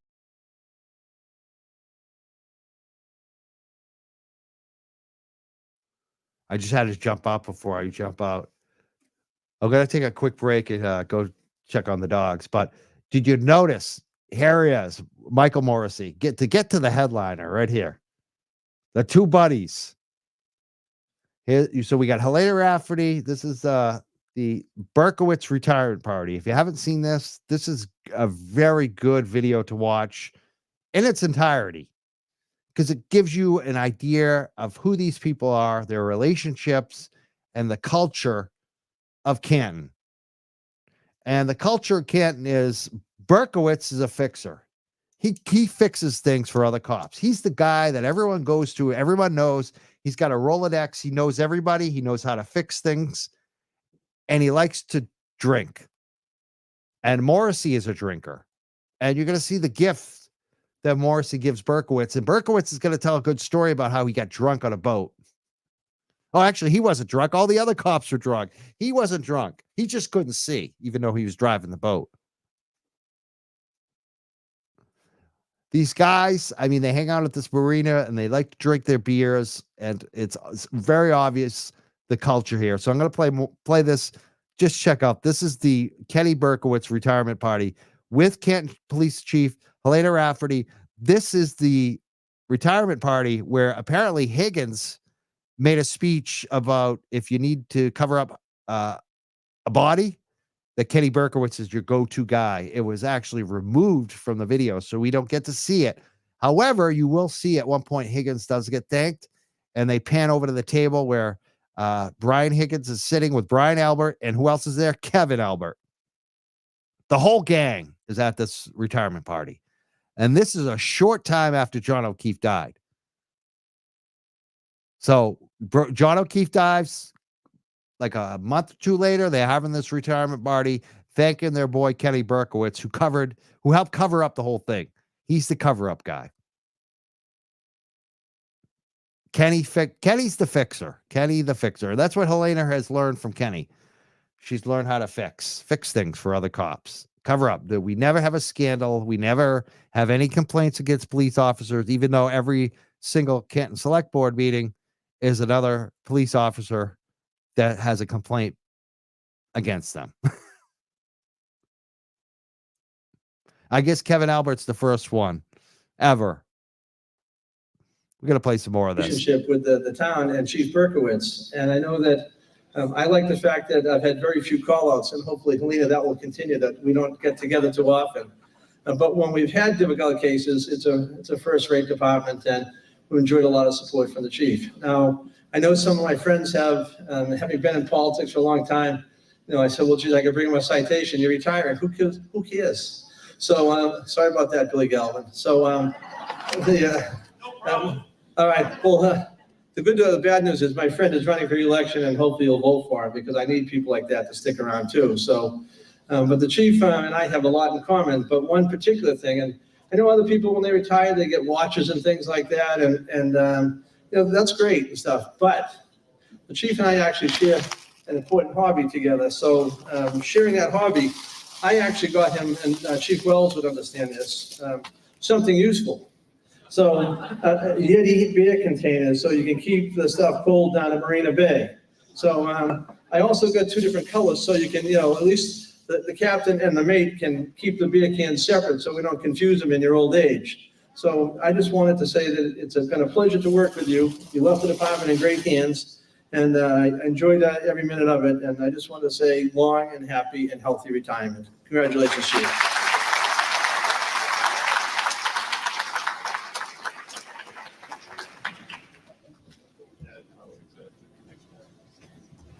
Thanks, Mike, and say hi to Jugi. I hate missing his party. Captain Dugan from Quincy is retiring tonight as well. If this was a free meal, he would have been here.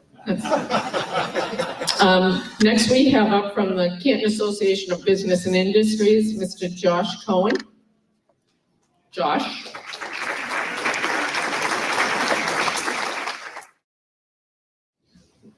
Thanks very much. Chief Burkowitz, congratulations, buddy. You held it together as the first Jewish chief of police in the entire metropolitan area. It's amazing to have such a wonderful chief like yourself. meant so much to this community, and we're gonna miss you. Obviously, we're in really good hands with your successor. Every event you were at, nothing but class. You made the town a better place. We really appreciate it. So on behalf of Canton Association of Business Industry, congratulations and enjoy your retirement.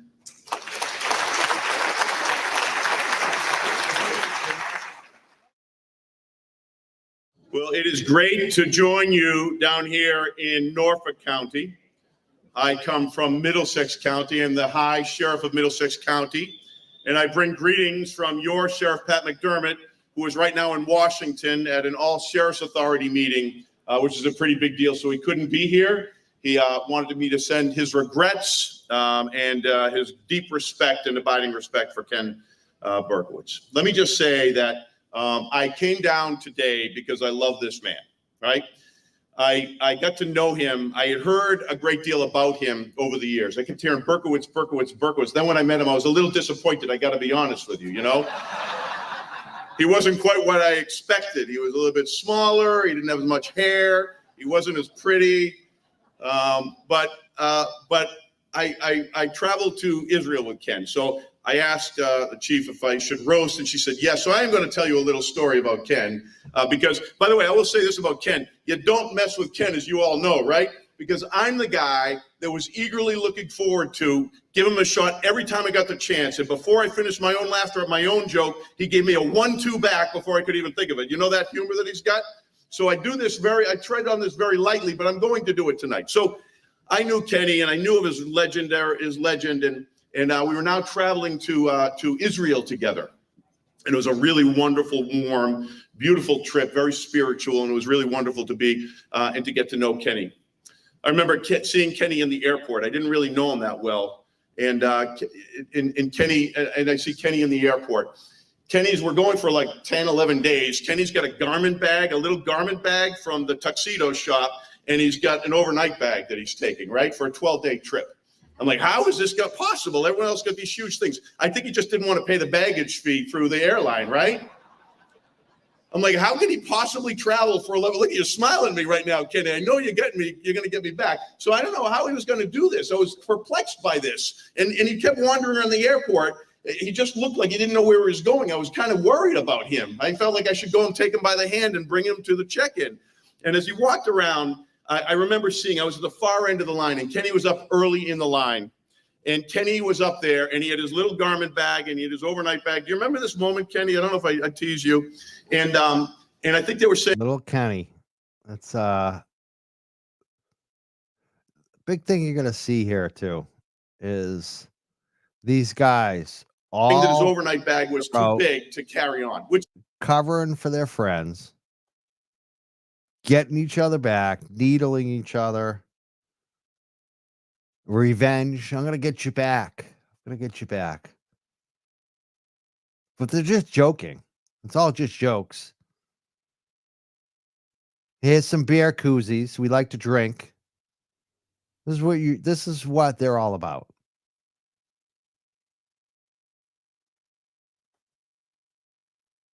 They're so funny. which it was. It was like not a. I have never liked this guy right here, this Peter Katugian. This guy is another one, another Morrissey. His whole life he's been on the public grift. Small overnight bag. It was a medium overnight bag.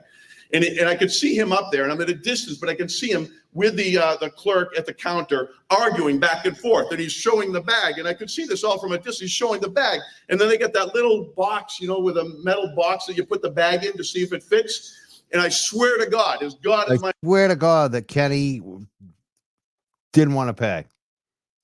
This is another theme you're going to see throughout this. Is Kenny has it? Kenny and his money. You will see this quite a bit, actually. Kenny is very thrifty. I think Kenny is very money focused. My witness, Kenny puts the bag in there, and it doesn't fit in there. And Kenny is leaning over, and he's shoving that bag into that box. I don't know. I swear, my image has it. He was actually putting his foot down to jam it in the damn box as he argued with these people. I don't even know what happened, but that was my first real introduction to Ken Burkowitz. But I got to travel throughout Israel with Ken Burkowitz. And I got to see an amazing man, an amazing leader, the very guy that I'd heard so much about. His spirituality, his warmth, his humor, his generosity, his kind spirit was so evident in everything we did. And I became a big Ken Burkowitz fan. He has been one of my very favorite chiefs to connect with, just to say hi to spend time and laugh with, and to then learn from, because he is one of those chiefs that is at such a high level that these are the people you need to go to learn. Listen to this. This is a police department that doesn't have any complaints against their police officers, when we know there's plenty to complain about. They've had lawsuits against them. We've watched select board meeting after select board meeting where citizens get up and complain about their treatment by the police, yet they never file any complaints. This is what he's a leader in, covering up shit. He's a leader. What is he a leader in? He's such a high level. What is his high level? Covering up shit.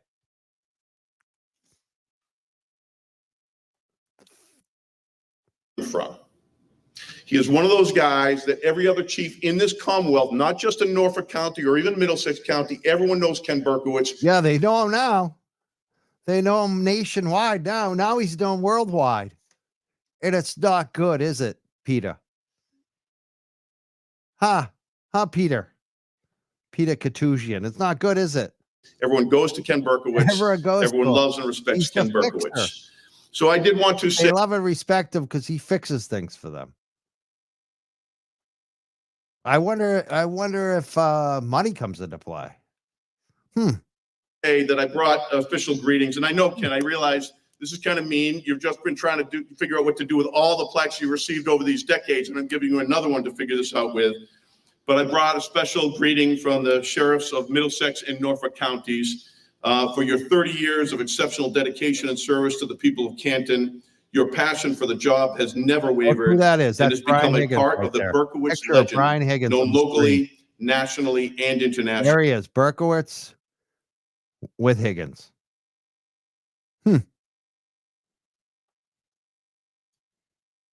Good buddies. And by the way, you know who organized this retirement party for Burkowitz? Brian Higgins, the ATF guy, and Helena Rafferty. These people are so conflicted. They are so conflicted. All of them. The whole nest of them. Look at him. He's got the fist out, too. What a hardo. Oh, Karen Reed didn't get back to me. I didn't get ghosted. May your future endeavors, including your continued efforts to train law enforcement leaders across the globe, be met with success and good fortune. I love you, Ken Burkowitz. I'm going to miss you, but I know we're going to stay in touch. Thank you, everyone.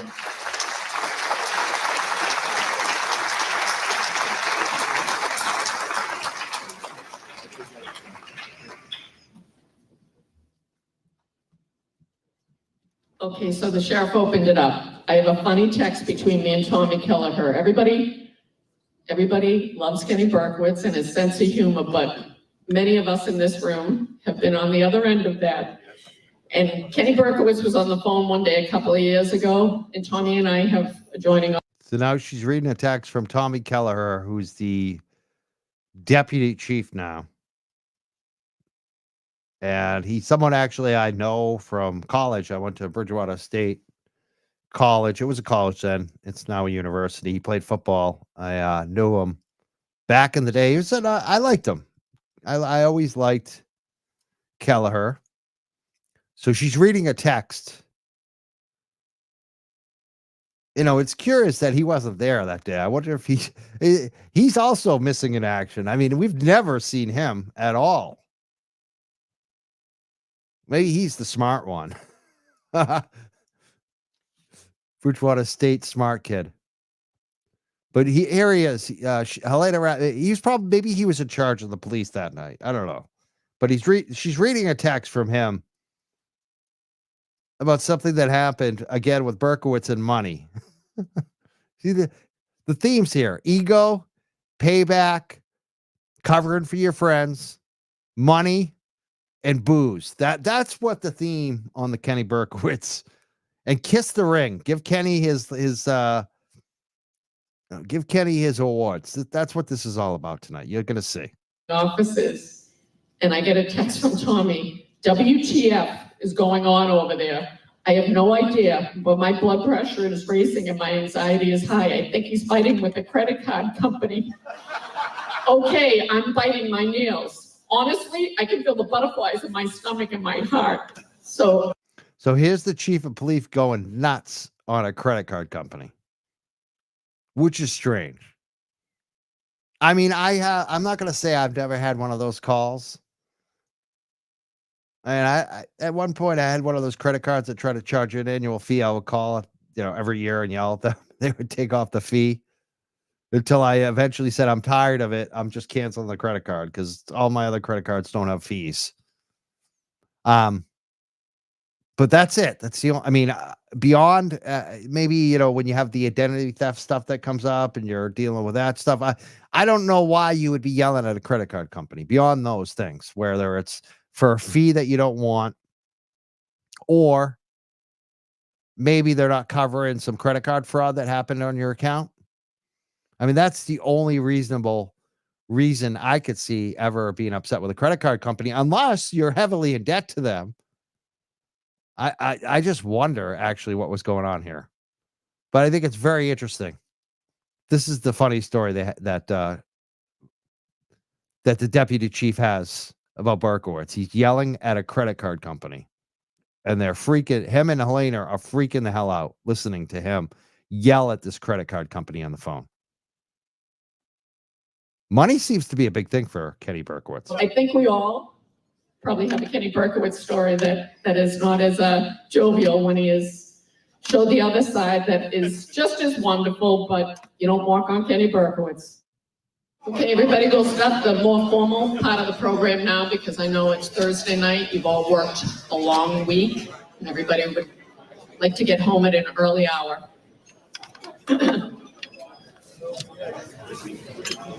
Chief, give me a whistle. There you go.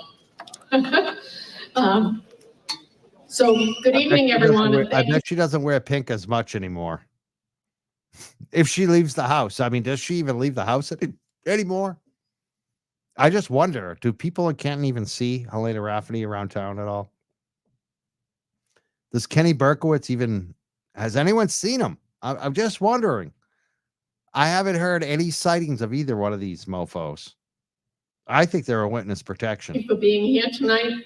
I'm actually stunned at the number of people in this room, given the fact that it has been a mere 2 weeks. You know what's funny too is I put that thing, the witness protection, in the headline. Some people got a little bit, aggravated. They're like, "Is this clickbait?" But the fact is that people would actually believe it. Says a lot about the way this police department is being run, because it's very believable because she has not been seen. When you have to question whether your police chief is in the witness protection program, you might have a problem, especially when it's the biggest scandal ever in the history of your police department and your police chief is AWOL. Nobody has seen her.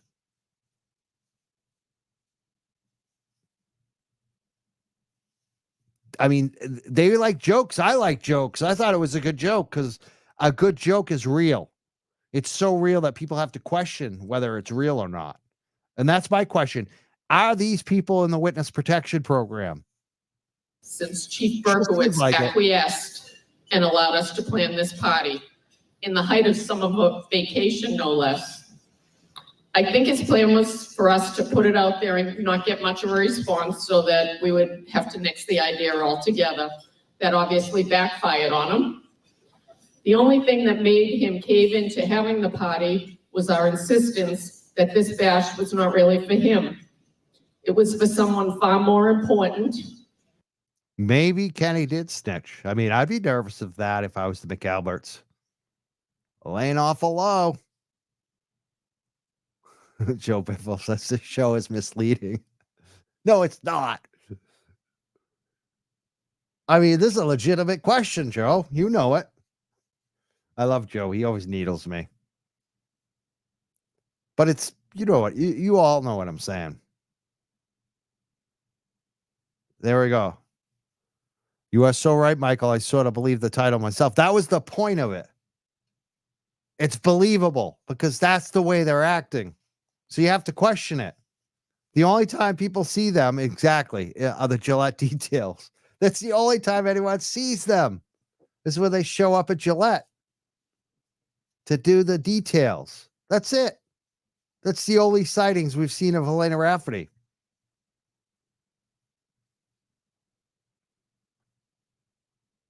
And far more patient than him. Someone without whom no one in this room would be present tonight.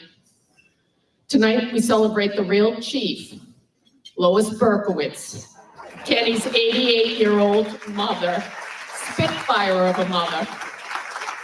There you go, Lois.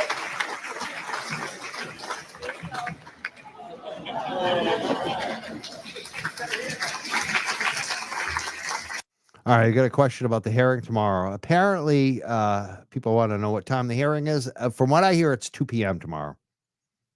So, and Helena Rafferty was doing a security detail at Gillette Stadium. That's what her and Kenny do. Yeah, Karen's hearing is 2 p.m. tomorrow. I would warn anyone who's going to be attending there. Expect opposition. Expect the I don't even want to say what they call them, but you know that crew, the ratchet crew. Expect the ratchet crew. And if you see Kevin, ignore him. If you see Kevin and his camera crew, don't give them anything. Don't go on camera for that clown. Just ignore them. Turn your back to them. That's the best thing to do. Turn your back. Because they're going to be there trying to instigate stuff. We know that. And again, this is Helena Rafferty, who basically almost killed somebody in her car. A pedestrian walking. Haven't seen her. No sign of Helena.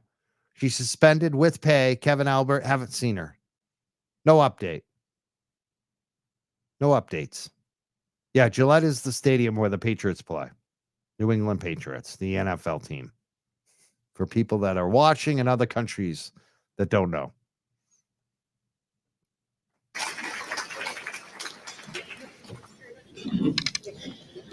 We love you, Lois.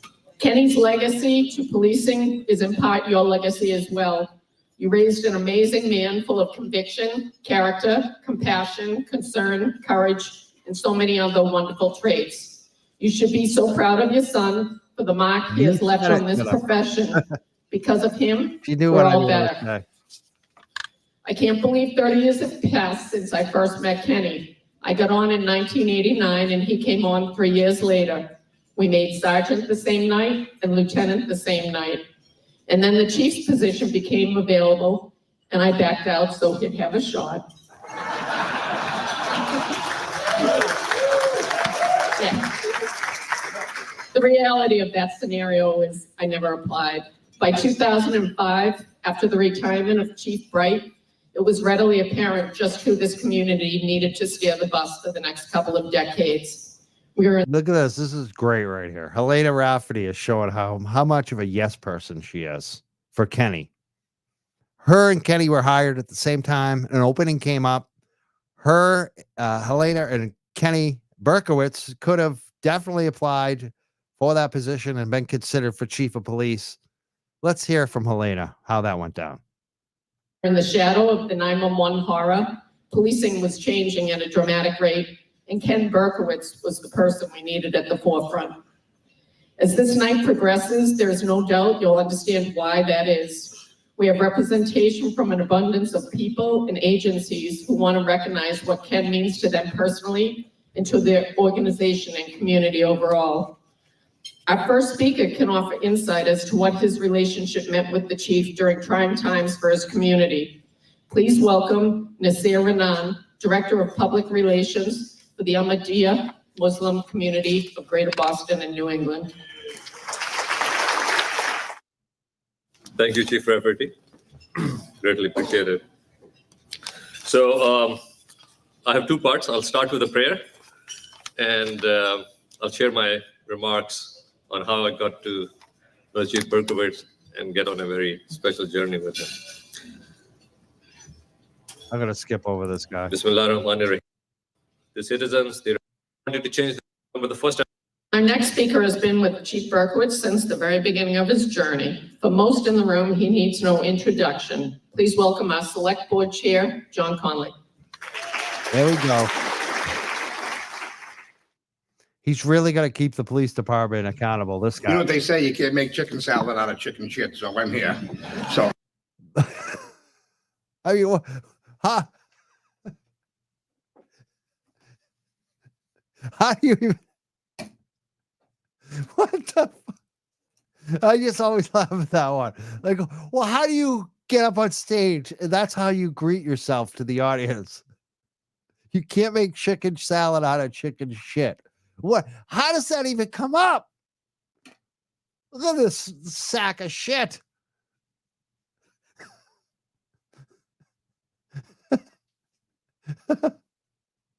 Oh my, look at this guy. Oh God. Look at him. Yeah, you do look like chicken shit, buddy. You just said it out loud. You really can't make chicken salad out of chicken shit, John. That's so true. That's exactly what you are, John. You're chicken shit. We wanted a chicken salad and we got chicken shit Conley. But thank you, Helena. I've got a few remarks. Hope you He's out of breath already. Bear with me. Yeah, didn't stand up. Good evening. Thank you, Chief Rafferty. I know this is not a night to honor. I know this isn't a night to honor Chief Burkowitz. I had to stand up and lose my breath. Jesus Christ, dude. Dude's about to have a friggin' heart attack from just standing up to the podium. He had to walk 2 feet. I would like to recognize and acknowledge the recent appointment of you, Helena. Helena Rafferty as our Canton's 14th chief in the history of the town of Canton. Congratulations, Chief Rafferty. Thank you.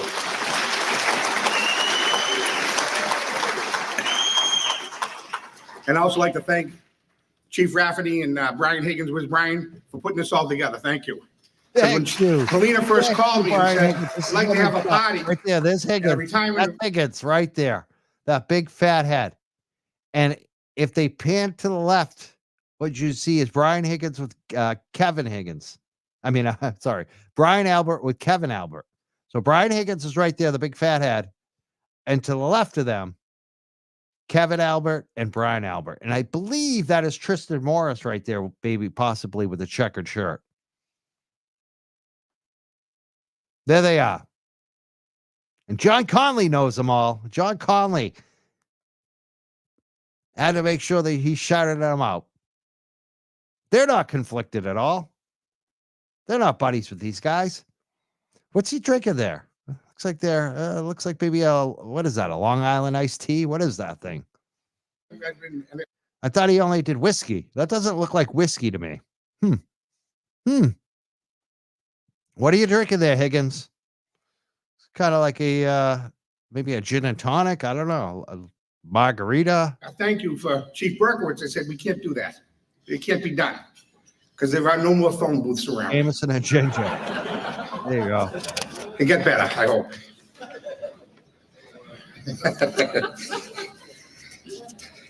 We're here tonight to honor Chief Burkowitz on behalf of the town of Canton, my fellow board members, Lisa Lopez, who's here, Tommy Theodore, who's here, Michael Lochran, Chris Connolly, and we'll welcome all of you to the town of Canton. Thank you all for coming. Now, before I go into my speech, not a my show remarks, I should say, that would be what July 7th of the Canton Citizen, it shows a picture of our chief. So you can see it with his feet up on the desk, and he said, this is his last day. Every time I went to his office, that's the way he was. And I was up there a lot. So is that the first day or the last day? I'm not sure. Feet up on the desk. That says a lot about the guy. Feet up on the desk. Right at home.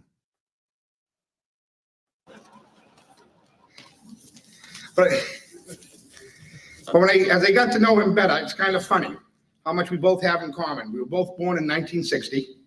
He graduated from Needham High School in 1978. I graduated from Canton High School in 1978. I went to Westfield State. I know there's a lot of owls here today. So he graduated in 1982. I graduated in 1982. I went to Westfield, and Kenny went to Sam Adams State. I'm sorry. He went to North Adams State. And he graduated in 1982. I first met Kenny Burkowitz in 1992 as he was appointed to the Canton Police Department as a patrolman. A sergeant in 1997, a lieutenant in 1999, and chief in 2005. I did not know Kenny Burkowitz all that well, but we've become best of friends through the years. Someone I admire for his integrity, his honesty, his values, and his love of family. They say behind every good man, there's a good woman. But in this case, he's lucky. He has two. Holly, his wife, Holly, and Mrs. Burkowitz, Mrs. Burkowitz, you know how much he loves you, and I love it when you two go back and forth because you give it right back to him. So thank you. And she looks beautiful today. Thank you. And Kenny's sister and brother-in-law are here also. But nobody is more important to Ken Burkowitz than his son, Ben. He loves you, Ben, more than you will ever know. One of his proudest days of his career, of his life, when you were appointed to the Canton Police Department. Congratulations. Another thing they're all about, nepotism. I mean, look at the nepotism. All these guys, the select board members, Kenny Burkowitz himself, his son was working for the police department that he was in charge of. I said that I knew Kelleher growing up. His father was a Canton police officer. His grandfather was a Canton police chief. These guys are like second, third, fourth generation Canton County police. That's what's going on in this town. They all know each other. Not only do they all know each other, their grandfathers knew each other. You can get away with a lot when it's that kind of relationship. When your grandparents knew each other. I'd like to share with you a couple of stories when Ken first became chief in 2005. He became before the board and had an idea. He wanted to change the colors of the cruisers to black and white. He gave his spiel about why it's black and white, protect and serve, and mentioned Adam 12. I know I grew up with Adam 12. Again, this is what matters to Kenny Burkowitz. This is what matters to these guys. The looks of the police cars. Public perception. How we look to the public. It's the whole thing about form over substance. That's Kenny Burkowitz. That was on TV from 1968 to 1975. He had me right there when he said Adam 12. I was and still am an Adam 12 junkie. I still watch Adam 12 on MeTV almost every night. My buddies used to say, Ginger or Mary Ann? And I would say Pete Malloy or Jim Reed. Which one would you want to be? I'm sorry, getting back to the story. As Homer Simpson would say, I love stories. About 3 weeks go by, and he's got the new cruises. And I'm at a stop sign up by Flood Store, and one of the cars goes by me. It's blue and white, not black and white. So I happened to be chairman at the time, so I called him. I said, hi, Chief, it's me, John Conley. There's one of the new cruisers just by me, and it looks great. But it's blue and white, not black and white. If I remember, you specifically told the board you were going to black and white, not blue and white. We voted black and white. I said, you're going to have to change the colors to black and white. There was silence. I mean, dead silence over the phone. Then he said to me, are you messing with me? But he really said something a lot stronger. I said, you bet I'm messing with you. From that day on, we've become very close. I want to get into the type of person and leader Kenny Burkowitz is. He's fair, honest, and compassionate. And I want to just share a story that came to mind when I was driving here. It was January 6th of 2003. And we had just buried one of Canton's most beloved officers, Earl Newhouse. We buried Earl. And that afternoon, that night, I got home and went to work and came home, went to a meeting. And my wife then at the time came home and got a call from my family and said that my brother had died at 49. He dropped dead. And Helena, I don't know if you remember this, Helena and Kenny tracked me down because they couldn't find me. And they tapped me on the shoulder and said, we need to talk to you. And they told me my brother had died, and they offered to drive me to my house, to Boston City Hospital. This story right here demonstrates how they control. This is a perfect example of how the police department can get away with everything.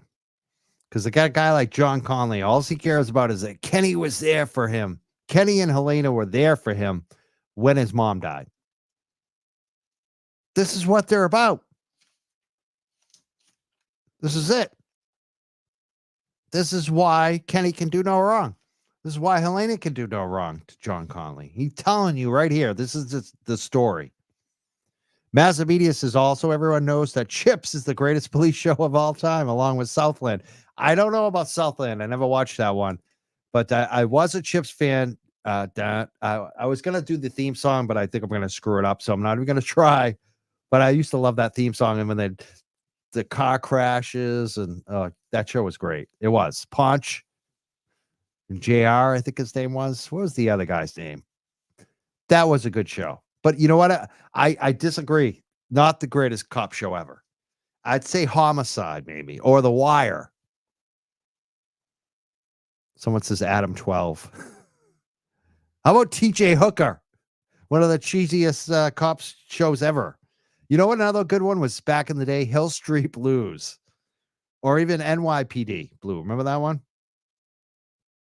I also got even though it's not really a cop show, but it kind of is. The Law and Order shows were great. But we're getting off topic. Let's get back to Kenny Berkowitz and this retirement party. And John Conley, why he loves Helena and Kenny Berkowitz is because they were there when his mom died. So this is what Kenny is an operator. He knows exactly what buttons to push and how to control people. And this is it. You're there when the parent dies. Hospital, and the compassion they showed that night, I will never forget it. If you remember that, they were both lieutenants at the time. So I will never forget that. Lieutenants that wanted to get ahead, and he'll never forget what they did for him that night. Do you think they would have done that for you, John Conley, if you weren't a selectman? Does that ever occur to you that they were just playing you, buddy?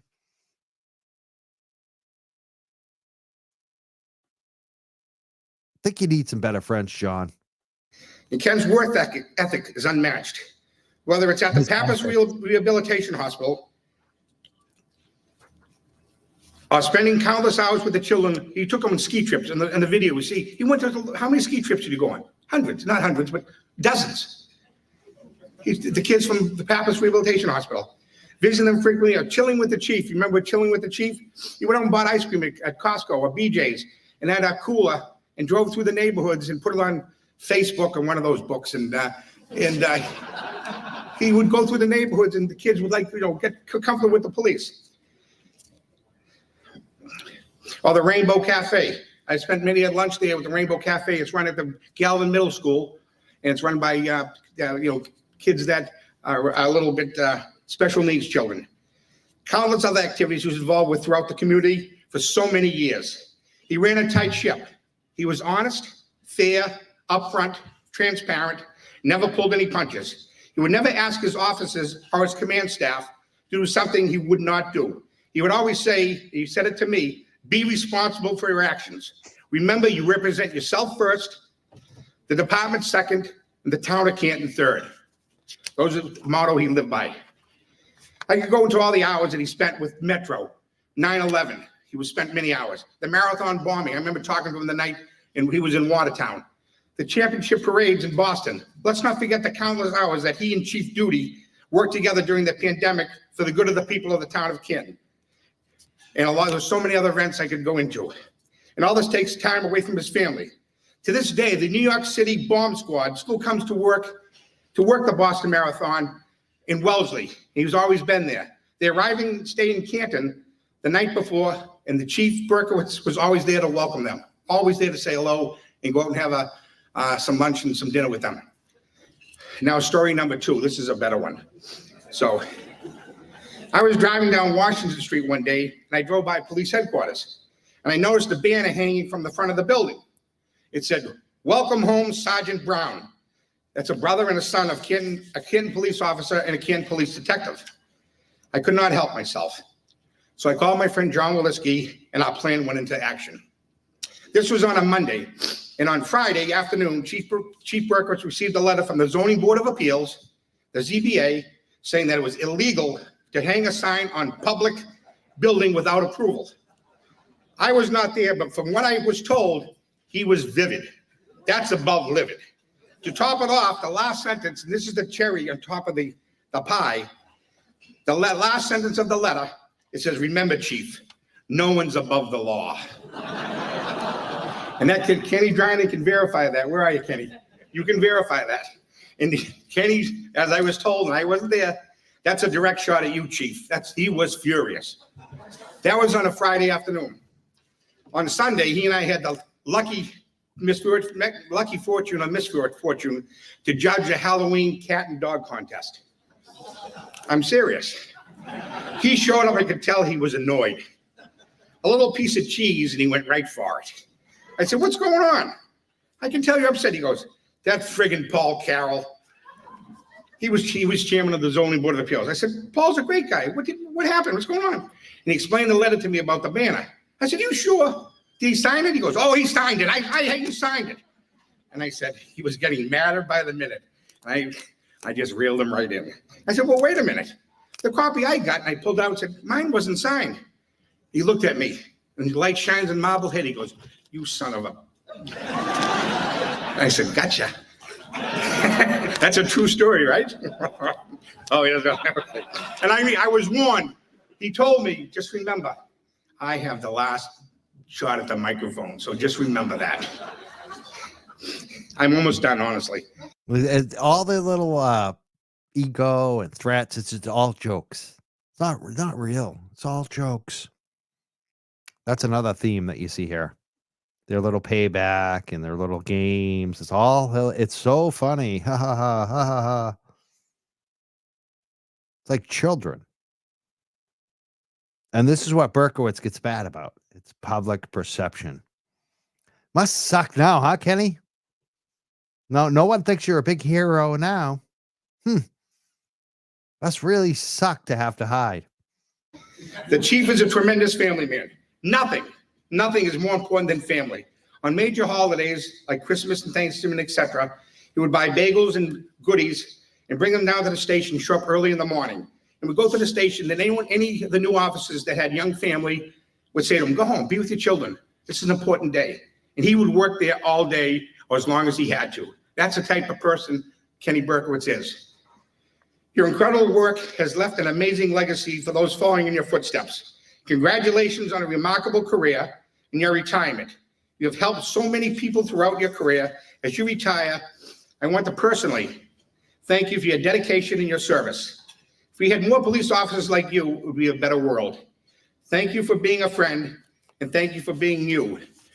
Godspeed, my friend, Godspeed. And I do have not a proclamation, but a plaque, just what you need.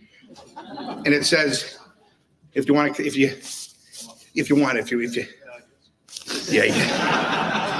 says the seal of the town. It says Kenneth N. Berkowitz, patrolman, October 1992 to April of 1997. Sergeant, April 1997 through October 1999. Lieutenant, October 1999 through February of 2005. Police chief, February of 2005 through June of 2022. So the select board, on behalf of the town of Canton, extends sincere congratulations as you retire after 30 years of exemplary service. Your dedication and commitment to the community is hereby recognized and appreciated. The Canton Select Board, June 2022. On behalf of myself and the board and the people of this town, I can't thank you enough. Thank you, Chief. Thank you. Thank you. No cash. Huh? No cash. No cash. No Am cash. I the only one that picked up No on the cash. body No language cash. when that was Ha, being ha, ha. read? No cash. Again, Kenny, money is another thing that comes up with Kenny. Payback, covering for your friends, money, alcohol. These are the themes that you continue to hear through this retirement party for Kenny Burkowitz. Covering for each other, payback. Oh, let's go, let's go. Fast forward. Cash later. So Yeah. I have a funny story, and it's the elephant in the room. Everybody is probably looking at the Bodies. That's another centerpieces one that going, come up. what is that? So Kenny always ran the police department like he was running his personal checkbook. He was constantly aware just how incredibly hard the citizens and businesses. Like does that sound good? Kenny was constantly treating the Canton Police Department like it was his own personal checkbook. That's a very interesting statement. It's a heck of a way to run a town. I could see how he could do that when you got John Conley up there. He's the check and balance. John Conley. Owners in town worked for their money, and he never took funding for granted. In his 17 years of chief of police, I don't think he ever asked for a transfer, and if he did, it was for a very good reason. Kenny had a wonderful uncle, Uncle Ralph, who grew up in the Depression era and was a realist. He always said, "Oiskaveffen the Geld," which is Yiddish for throwing money out the window when he saw something he deemed unnecessary or wasteful.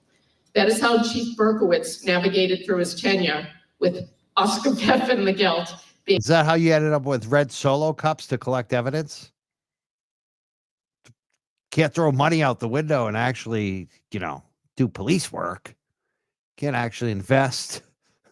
That's throwing money out the window. Where did all the money go? Being a guiding principle for his financial decisions. When he first made chief, besides designing new patches and a new cruiser detail, creating a K-9 unit, increasing the SRO program from 1 full-time officer to officers in every school 5 days a week, he didn't really leave me a lot to do. Kenny wanted to remember those officers who served CPD prior to us. He was able to work with community partners who donated time and product to create the Hall of Honor that is in the foyer of the Canton Police Department and names every officer in their years of service. We invited all the officers. This is what Kenny focused on. Public relations, Hall of Honor. It's so funny how public perception was so important to Kenny Berkowitz. The color of the police cars, creating a Hall of Honor, putting police in the schools. But now he's silent. Now he's hiding. Now he's in witness protection. Him and his chosen, successor, his heir apparent, Police Chief Helena Rafferty. They're both in hiding. They're AWOL. They don't show up. They won't explain anything that's happened. You must kill them now, huh? Officers and their families, and it really meant a lot for everyone who attended. In preparation for the day, I was in charge of decorations. He was going over it with me, and I said I was getting 12 balloons for the columns at the front of the building. I was putting 6 on each column. The chief turned to me and said, "Oysterfecken the Geld, get 6 and put 3 on each column. That's all you need." So in planning this last-minute celebration, you will be happy to know that I was able to borrow the candle things from the Blue Hills Country Club. I went last week, but it was still only 50% on the July 4th. And so I went back last night, and all these was 70%. So they borrowed things from taxpayers that they're supposed to protect and serve because they wanted to save money for Berkey's party. I mean, Jesus Christ. Talk, chief. and it's nothing extravagant in honor of Uncle Ralph.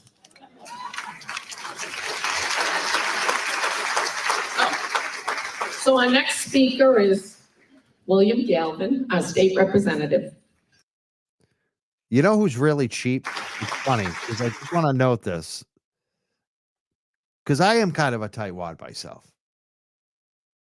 But you know when I was at my most cheapest is when I had no money, when I had debt, when I wasn't in good financial standing. You would think a chief of police would be so penny pinching. Very curious. Very curious. I mean, I'm guessing Kenny Berkowitz is probably a very rich man. If he really does, if he saved all those dollars. But it could easily be the other way. He could be highly in debt. And that's the thing when you look at someone like this. I don't know. Yeah, no moment of silence for John O'Keefe at this too. It's all fun and games. That is very strange. You got a bunch of police officers get together, and John O'Keefe just died very recently after this, this took place. And not even a mention, not a moment of silence, nothing. Good comment, Bob. Ask Bob. Very good comment. Melissa says she spends all her money on super chats. Well, thank you so much. I hope it doesn't put you in debt. If I gotta say, if anyone's putting themselves in debt on super chats, do not do that. We'll survive without your super chat. But I really appreciate everyone who does. If you have extra money and you can afford it, I think it's a good thing to do. But anyone that's truly struggling and poor, please don't send us super chats. That's all I'll say on that. But I appreciate them. Thank you so much, Melissa. Good comment. I don't think Kenny Berkowitz would be sending any super chat money, even the cops he likes. He'd probably expect all the super chat money to go to him. Look at all the nice things he did, all the nice things for kids and all others very much. Look the other way vibes. Yeah, it almost sounds like Whitey Bulger. You know, Whitey was a good guy. He used to give turkeys away. Whitey helped the neighborhood. It sounds a lot like that. Yeah, it does.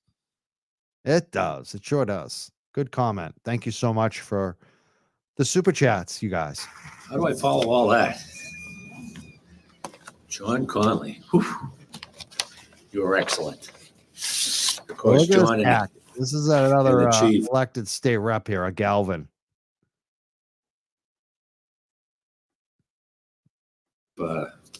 Two of a kind. You have to always watch your back. In a good way. In a good way, yes. Oh, yeah. Got to watch your back in a good way. They had to throw that in there.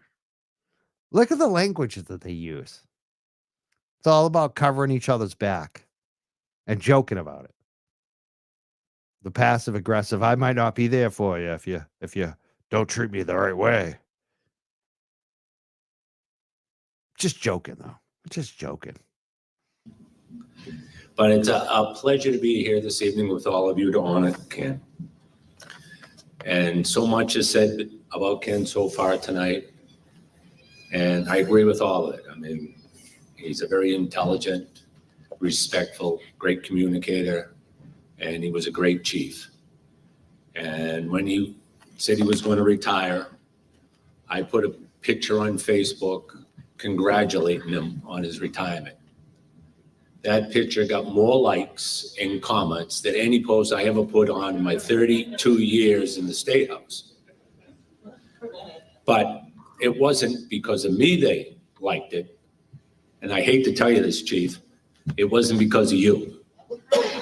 Because the picture, if anyone remembers it, was on Facebook, was a police car with the chief and his son, Ben. And it's because Ben was in the picture is why he got so many likes. Sorry, Chief. And I was listening to the comments, and I was listening to John, and he said, behind every great man is a great woman. And he said you had two great women behind you, and you did. But you had one more. You had this one right behind you, Alina. And she's had your back from the beginning of time. And she's going to make a great chief.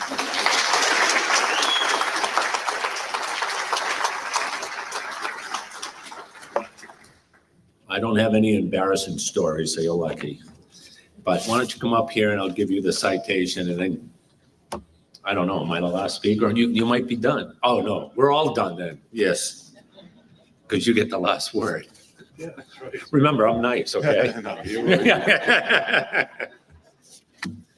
This is from the Commonwealth of Mass, the House of Representatives. Be it hereby known to all that the Massachusetts House of Representatives offers its sincerest congratulations to Chief Kenneth Burkowitz and recognition of your well-deserved retirement after 30 years of dedicated service to the citizens of Canton as a member of the Canton Police Department and 17 years of devoted service to the members of the department as Chief of Police. The entire membership extends its very best wishes and hope for future good fortune and continued success in all endeavors. Given this, the 14th day of July, 2022, signed by Speaker of the House, Ronald Mariano, and offered by your state representative. So congratulations.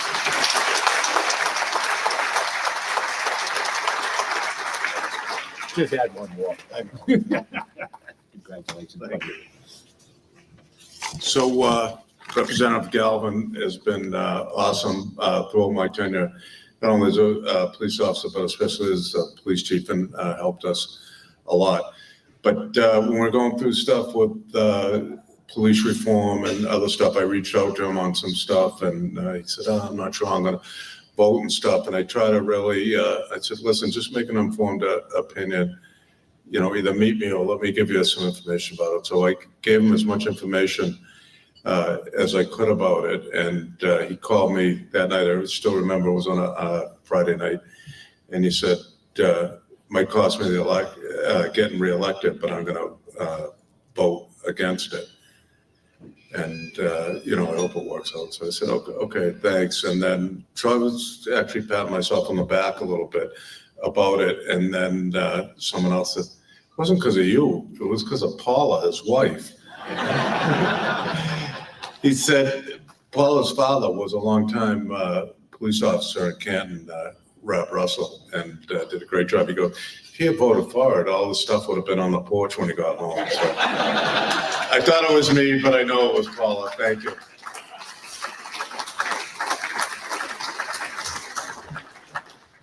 Our next speaker is the other part of the Chief's Brew. It's our Canton Fire Chief, and these two got together and they were brewing home brew just to take off the stress of their job.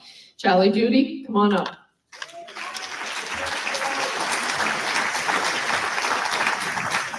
Good. Is that the short guy turn of the microphone?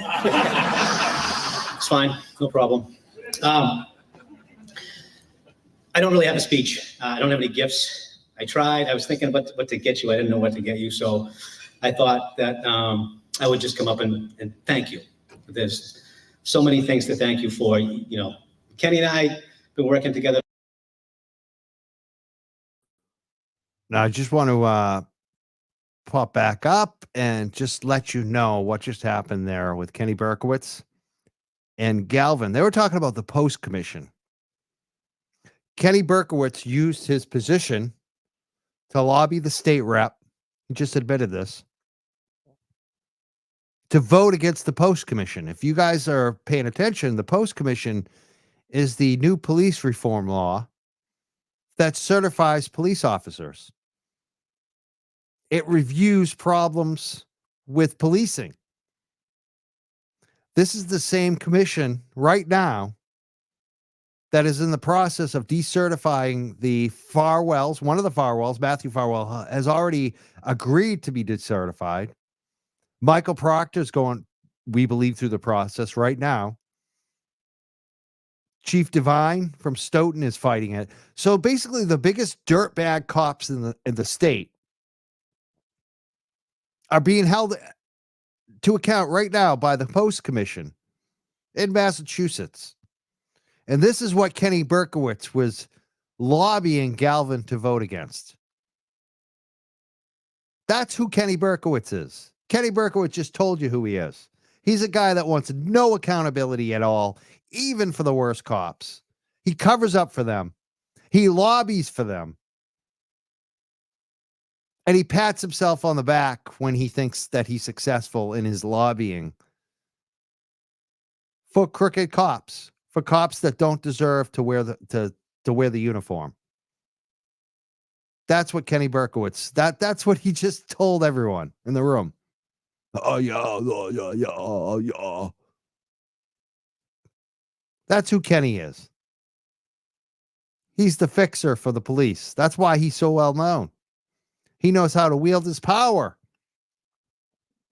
You wonder why these police are unaccountable. It's guys like Kenny Burkowitz who are lobbying the state reps. And who knows what else was said to that state rep? You don't think that they feel the pressure? Yeah, they definitely do. I talked to some of these reps. Not Galvin, but other ones. They are pressured. For 15 years, and it's been a great 15 years. And I want to thank you for a lot of things. I want to thank you for telling me that IPA is okay for the keto diet, for example. The one guy that gained 26 pounds on the keto diet.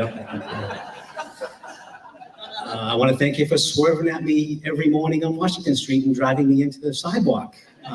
That's fun to start your day. There's so many things to thank you for. I guess, I don't know if you all follow. All fun and games. It's all fun and games, huh, Duty?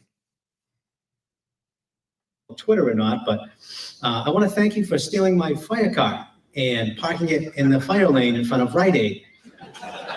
And then this is really funny, huh? I mean,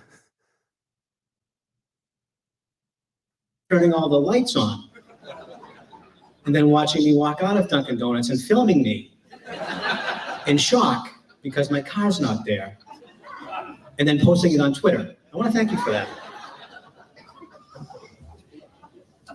I'm gonna miss that. Seriously, I can't tell you what relationship has meant with Ken. You know, as chiefs, there are situations that arise that I think only other chiefs can understand or help you with. And I can tell you that over 15 years, anytime that I had a problem or a question or wondered how to deal with a situation, my first phone call was to Ken Burkowitz. And did you hear that? See, they're really telling us who Ken Burkowitz is. They didn't realize that we'd all be paying attention so closely to it. Duty just told you. Anytime he's got a problem, he calls Ken Burkowitz. This is what Ken Burkowitz was known for. If you got a problem, Kenny's the guy you can go to.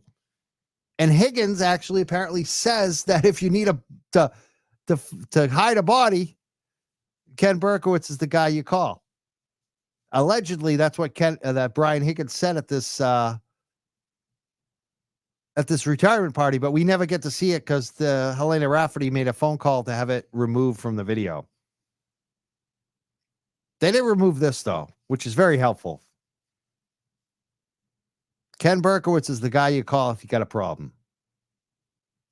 This is another theme that you hear over and over again. I can't tell you how much I appreciate his sage advice, his wisdom, his common sense. He was a mentor to me as a fire chief, which is kind of funny to say a police chief is your mentor, but he was and is. So I am going to miss you tremendously. I love you, and I will miss the camaraderie and the comedy, and I wish you the best in your retirement. You deserve all of it.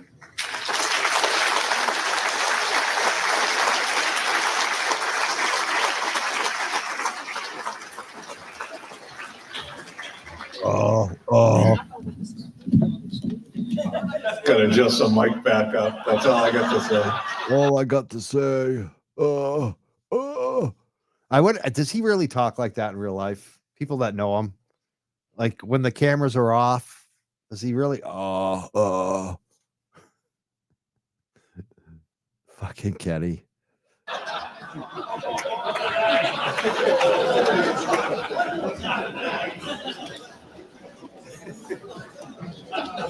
Before we go on, I just want to recognize some people that are out there. Chief Peter Bright and his wife Bobby. I know the chief would like me to shout out. Where are you, Chief? And we have County Commissioner Dick Stady is here, and community partners from the Bank of Canton and Meditech at the back, and so many others. We are now moving on to Chief TJ Lynch from the Franklin Police Department, who's representing a bunch of different police chief organizations.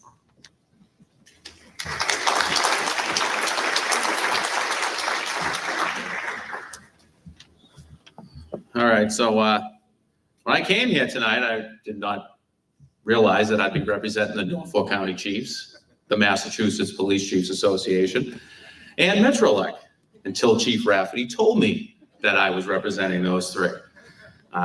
So I'm going to be shooting from the hip, do the best I can. But one of the things is I'm mostly going to get some things about Metro that I'd like to talk about. I've known Kenny now for about 25 years, which is as long as Metro's been in business, due to the fact that when I joined, he was already there. And that was at a time when we had more hair, darker color, at least I did. And our waists were definitely a little bit thinner at that time. But we ran the RRT together. And I can remember around 2005 having those conversations where, you know, if Kenny, I think he'd admit it, he was a bit apprehensive about taking the chief's job when it came around in 05. It meant leaving Metro. He wouldn't be able to be an operator anymore. You know, it's a little scary. I just did it 6 years ago, and I can admit it's a change. But one thing I can say is I think there are people all throughout Massachusetts in this profession, different organizations like Metro, the Mass Chiefs. I mean, beyond Canton, you know, his leadership and everything went well beyond that. You know, Kenny took over as president and did it for 5 years at a time when there was a lot going on. We were going into Boston on a regular basis to support BPD with their missions for all the championship series and the parades that occurred after. And then there was a lot of attempts by many organizations at that time, including the ACLU, who were trying to basically destroy Metro in any way, shape, form that they could. And you know, he tirelessly led the agency as president through that. And see, what they don't tell you is that the organization he's talking about, Metrolec, and a lot of these, they're almost like unaccountable regional task force of police. They're like almost like private corporations. There's a lot of unaccountability. And there's a reason why the ACLU was calling it out. He doesn't tell you that, does he? But who fixed that? Oh, Kenny was the fixer. You know, and it's now a much stronger and better organization than it ever was. I would say for myself, I know many people have already said it.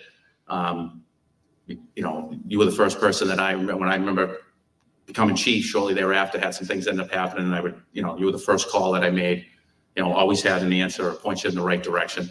Usually with the, you know, a little, always humor, you know, involved, even, you know, which is great. I wonder what stuff happened when he had to make a call to Kenny Burkowitz, who had the answer. Do you see that? The fixer. When they had a problem with the ACLU, Kenny took care of it. When this guy had a problem himself, he called Kenny. They all call Kenny. Kenny's the fixer. You're basically dealing with something that was really tough. But, you know, on behalf of the entire law enforcement community in Massachusetts, all the organizations that you were part of, thank you for your leadership. Thank you for your mentorship. Thank you for everything that you did. The other two organizations will have to tell me what they got you because they never brought it over or anything like that. But yeah, the ACLU, for people that don't know, I forget, is the American Civil Liberties Union. They cover a lot of the corruption. They're basically attorneys who fight for our rights. They're supposed to be nonpartisan. Sometimes they are a little partisan, but mostly they are nonpartisan. I know people don't see that, but mostly I just wish they were a little stronger, actually. But they're kind of the group that you go to if you're having issues like that Canton is having. and to shut down ACLU just tells you a lot about Kenny. For the Mass Chiefs, they did get you a nice watch. I don't know what you're going to do with it. Even when you were chief, you probably only used it twice a week. Now you're not going to be working at all, so I don't know. Well, he doesn't work. Even though they. But on behalf of all the members, we wish you a long and happy retirement, and hope that you'll stay involved, which I'm sure you will. We need you to cover up things for us. We need you. I think that's the theme tonight on this retirement parties. They're sad to watch their fixer retire. They're like, shit, what are we gonna do now that we don't have Kenny Berkowitz to call on all the connections he has? The fixer.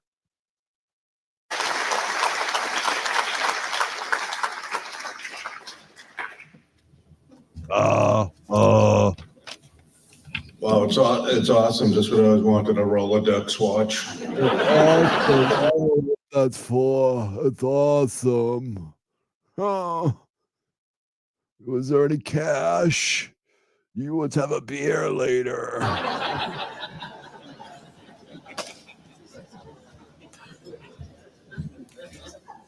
So when it comes to shoes, hats, and baseball caps and watches, Kenny Burkowitz is, I guess, like the Imelda Marcos of shoes.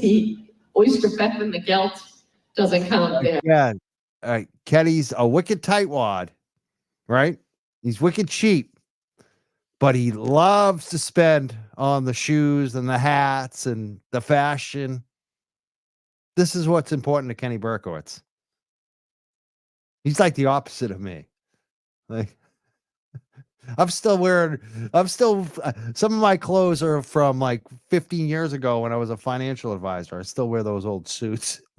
Like, this guy, he's a shopper. I bet the easiest way, all you need to do is get Kenny Berkowitz in your corner is to do what P. Diddy does. Has anyone seen the P. Diddy thing with 50 Cent when 50 Cent talks about how P. Diddy tried to take him out shopping? And he was like, what? What do you think I'm some chick you're going to take out shopping? He called him out on it. But I bet Kenny Berkowitz wouldn't be like 50 Cent and say no way to P. Diddy offering to take him out shopping. I bet Burkowitz would have gone with P. Diddy. He would have been like, let's go shopping, buddy. Buy me some new clothes, P. Diddy. That's the type of guy Burkowitz is. P. Diddy want to take me out shopping, I would laugh in his face. Kenny Burkowitz would be like, let's go. Bring your gold card. I'm going to get some new shoes, baby. Yeah, those are his favorite things, shoes, hats, and watches. Our next speaker is also another federal agent. It's his,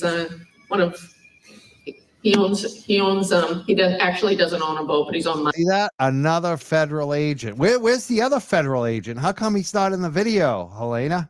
What happened to the speech from the ATF federal agent Higgins? Where's the speech, Helena?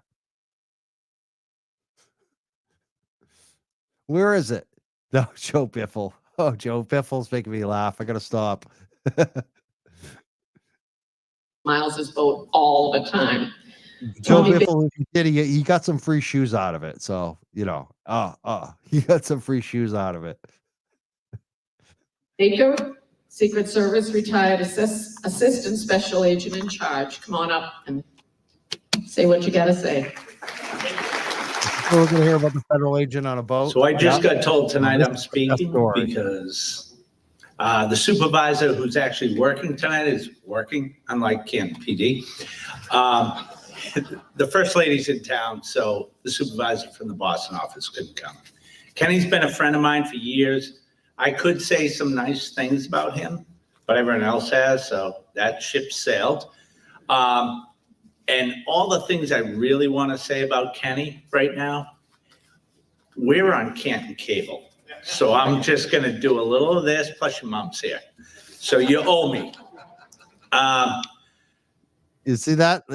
That's a very truthful statement right there. He can't tell the real stories. Unlike Higgins, who allegedly Higgins got up and said that if you need a body buried, body hidden, Kenny Berkowitz is the guy to call. But we never got to see that video because it was removed from this broadcast. And that's pretty much been confirmed at this point. I'm very confident of that. And we'll never get to see it because it was removed. And who asked for it to be removed? From my source, it was Helena Rafferty. So Higgins was too honest. He told too much truth. But I guess this wasn't that much truth. He Talk about boats, being on Miles' boat. Yeah, we're going to your boat tonight, whether you're there or not. We're going to sit there and drink on your boat all night. I know where the keys are. Ben told me. So we're taking it out tonight. So there you go. Here's a federal agent, knowing he's on Canton Community Television, talking about, we're going to get drunk and take out your boat. This is the caliber of folks that Kenny Burkowitz surrounded himself with. These are the guys. We're gonna get drunk. I know where your keys are. We're gonna take out your boat. Let's tell the story about the boat ride. So out on the boat with Ken, the only time as a chief, he's stays the course. But when we're out on the boat, the only time I've ever seen him scared.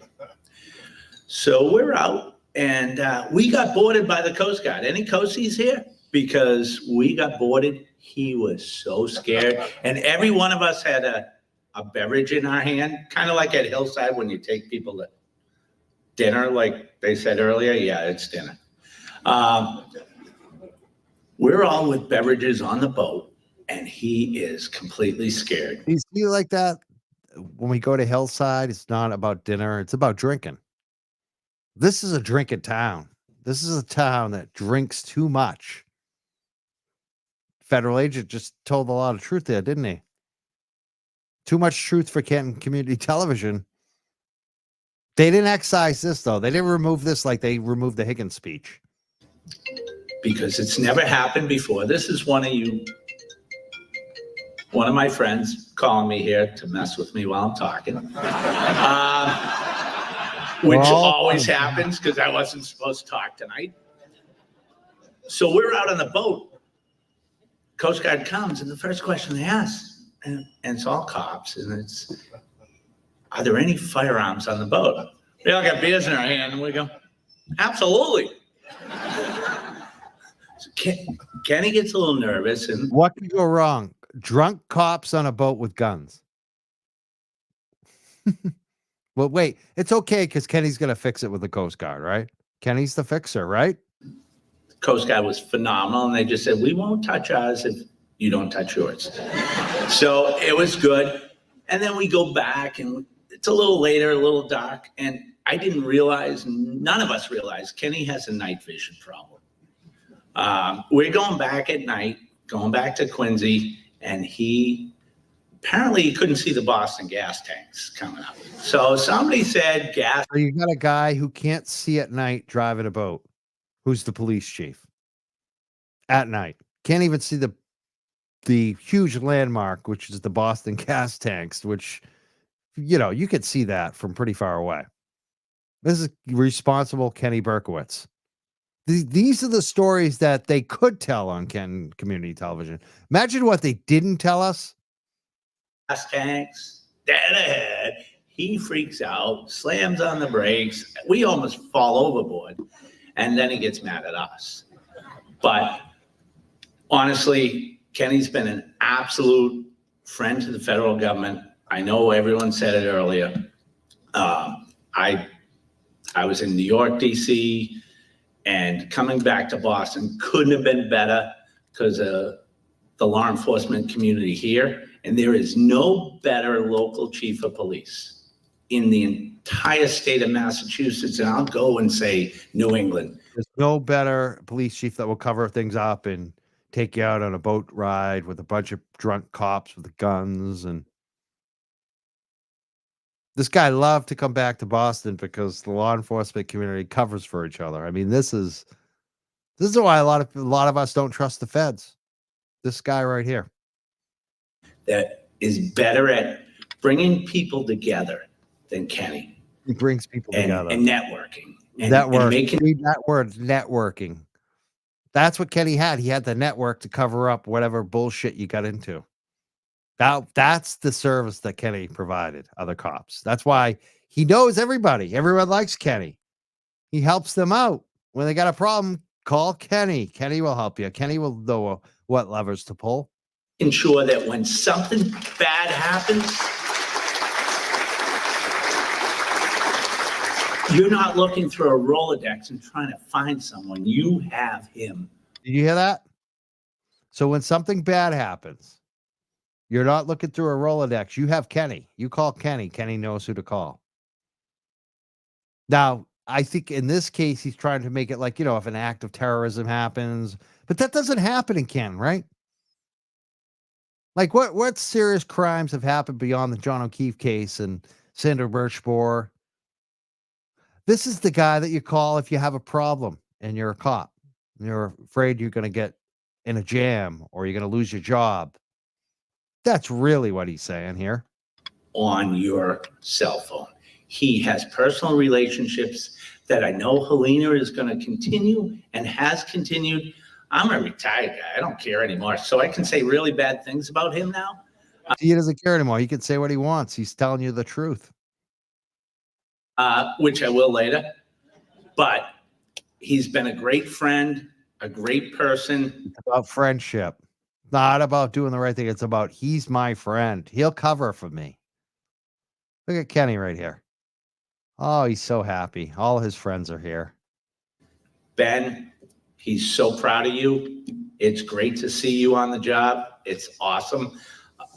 One person, I'm going to take something out of his speech who's coming, asked me one word I could say about Kenny, and all I said was trust. Most important thing to me is trust. I trust you, Ken. You're the best. You're the best at covering up. Yeah, blue line, thin blue line. You're the best. Thank you, Kenny. I love you, man. Yeah. So, again, with the clock thing, not that you ever need to tell time anymore that you're retired, but there you go, bud. Thank you. Thank you very Thanks much. The office appreciates it.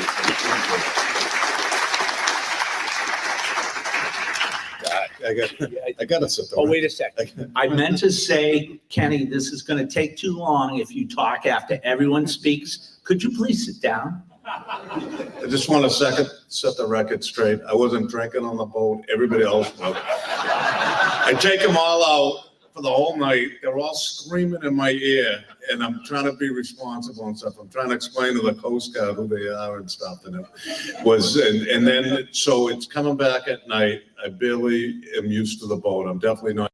He's very responsible. Not used to driving at night. And I'm like, and they're screaming in the this guy back of the boat, gas tank, dead end, and stuff. So that's when, and there were no brakes on a boat, by the way. But I powered it down to make sure that we're all safe. And oh, we're all safe. We're all safe. I made sure, very responsible. Oh. This fucking guy. Yes, that's a big laugh for everybody. Thank you.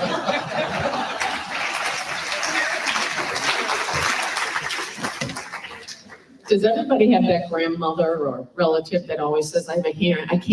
Like, I know he says he can't see, and he always says, I can't hear, I have bad hearing, but he always hears the things you don't want him to hear. That's Kenny Burkowitz. At this time, representatives from the Anti-Defamation League, Robert Tresco. So it sounds like Kenny only hears what he wants to hear.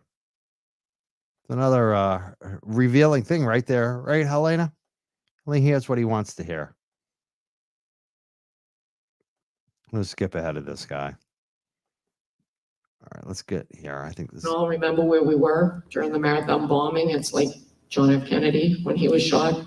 And because of the relationships that the chief had already built, Boston called him, or he called Boston, and Metro was one of the very first outside agencies outside of Boston that responded, and they responded in force. So today we have two incredible Boston police representatives, retired Commissioner Willie Gross and retired Superintendent-in-Chief Dan Linsky, who would like to make a presentation.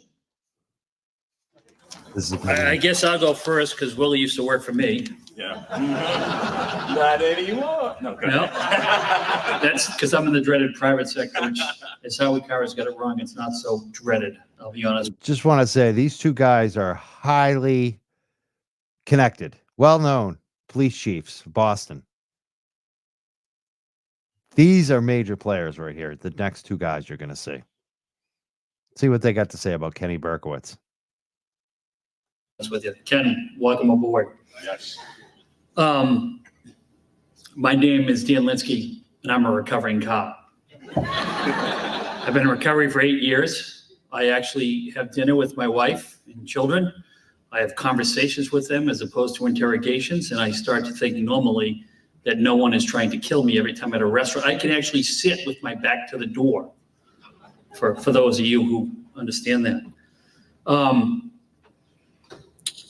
I want to thank Ken for everything he's done for me, Willie, our department, our city, our community over the years. I'm going to speak for myself, but first I'm going to speak for the room because not everyone in here has the opportunity to speak about Ken Burkowitz. By the way, I didn't know you had a boat. I enjoy boating. I've never been invited. And I know the harbor master if you need a mooring, but I went around the room, Ken, and asked folks if they could tell me one word to describe you. Buckle up. Kind, compassionate, funny, no nonsense, benevolent, hilarious, deadpanned, as you're giving me now, perfect, authentic, firm, fantastic, multiple checks after this one, a friend, gentleman, honest, loyal. A friend. That's a common one. A friend. It's very friendly. Trust, driven, generous. I allowed this, it's 2 words with a hyphen, team player. Bald. Short. The Telly Savalas of Canton. Pissa with 2 P's. Outstanding. Fair. Sensitive. Talented. My guy. Devoted. That's to the town, the department, family, and friends. They wanted to make that clear. That wasn't a one-way devotion. Grant writer. Obviously, you know your financial team is in the house tonight, right? Hard to read, poker face, funny, I'm with Ken. Knucklehead, intense, loyal, easygoing. On Canton Public TV, we can't say this in public. Awesome, unique. Notice that keeps coming up. We can't say this in public on Canton television. Hey, that's not a joke. They act like it's a joke because literally Higgins said something that they didn't want publicly aired and they cut it out of the video. I mean, there's a lot of truth in this thing here tonight we're watching. This is the retired Kenneth Burkowitz retirement party, the former Canton police chief. Confident, lovable. I don't know what this means. Streetwalker. Class act, caring, dynamic, schmoozer, character, reliable, truth. You know what you get. Can't read my writing. The Columbo of Canton. Gregarious, loyal, and cheap. I think Helena hit that. So I was a real cop. I actually did real police work and then I became a boss, state police, and anyone who could come and help us. We wanted it all. And they were always there for us. And quite frankly, we owe all of you in this room from Metrolec or other agencies a debt of gratitude. We never gave what we got. You were with us through thick and thin, during hard times, good and bad, every step of the way. And no more so than that week in April. And we get hit hard. We get hit really hard. And we had to stand up and dust ourselves off. And quite frankly, it was comforting to have Ken, his team, and others around us. And I'll just go through some quotes that I remember during the course of that week. Are you okay? What do you need? How can we help? How's your girl? How's your guy? Those comments were from someone who was a leader of his department, a leader of our region, who helped us stand up to terror and helped us rebuild in the most emotional, intense time of my entire career, our entire city's career. And he was there that day because he had been there prior. This wasn't something that evolved that hour, that afternoon. It was something that he helped build and plan with the Lex system, with mutual support, with working together, with reaching out and making our profession better every time he could. If there was a training he thought we needed, he did it.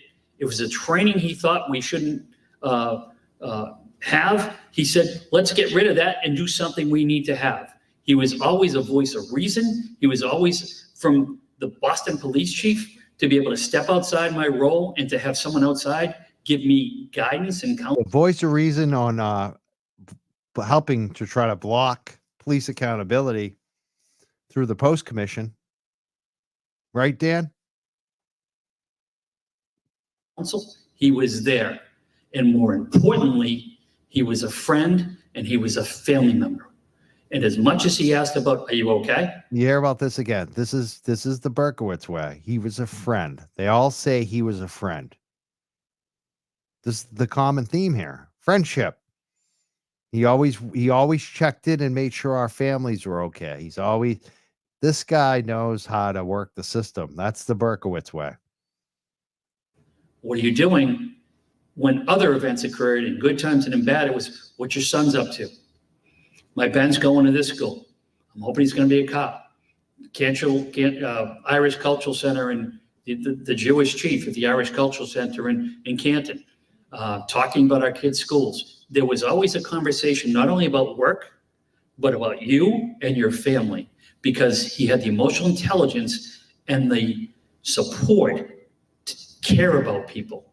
That's why this room is filled. And unfortunately, we only had 2 weeks to do it because we'd have another room with 400 more people in it if we had the opportunity to do it. I thank him for everything he did for my city. I thank you for everything you did for my cops. I thank you for everything you did for my community. I thank you for everything you did for me. I apologize to your family for all we took from you. For me. To have you help the city of Boston. Thank you for what you did for me. That it comes up a lot here. This is what Kenny was. He had a Rolodex of all these cops, and he had probably written right next to him, has a son named Josh, has a daughter named Tiffany. Daughter goes to BC High. Like, this is the type of stuff that Kenny Berkowitz seems to have kept track of. So that when he calls you for a favor, you'd remember, this is a guy that cares about my kids. I'm going to try to help him out. He's a good guy. This is the Kenny Berkowitz, the fixer. In many times of need. And I look forward to you in your next chapter, going forward, enjoying yourself, relaxing, and seeing what's out there. But thank you for improving the profession prior to 2020. Yeah, thank you for improving the profession by blocking police accountability in the post commission and lobbying the state rep Galvin, who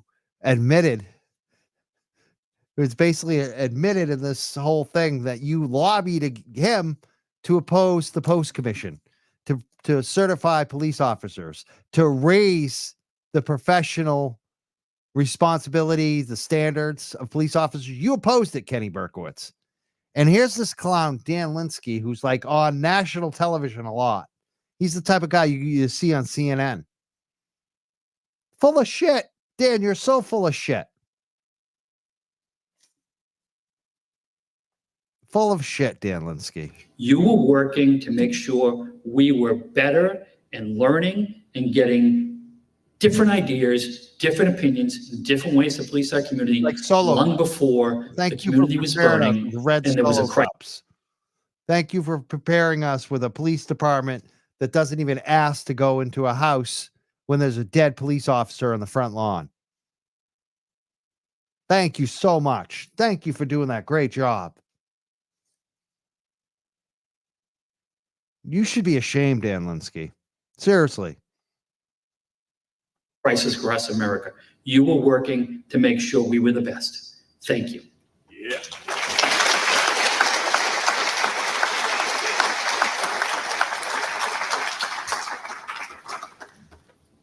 That's why he went first. So as commissioner, I can say, yeah, what Danny said. No, thank you, Chief. Excellent words. And thank you all for being here, showing our brother. Yeah, Burkowitz, who called a local reporter to complain to them and threaten them because they revealed that Brian Albert was the homeowner. That's who Burkowitz is. Cover it up for cops. Threatening local press. What a great guy. What a great guy. Love. And I believe in the brotherhood. And again, thank you to your family for sharing him with. So it's all about the brotherhood. That's a very interesting term to use, former Willie Gross, former Boston police chief. It's all about the brotherhood. It's all that matters. The brotherhood. These guys sound like a mafia. It's about friendship, loyalty. This is mob talk, the brotherhood. With us. It's tough. It's tough. You miss a lot of things. And I know when we're out there on the front lines, and yes, Danny Linsky was a working cop. We worked in everything until we kind of made it big. It takes a toll on the family. So God bless you. Look at these guys. Like, till we became big mafia guys. We really worked everything until we became big mafia guys.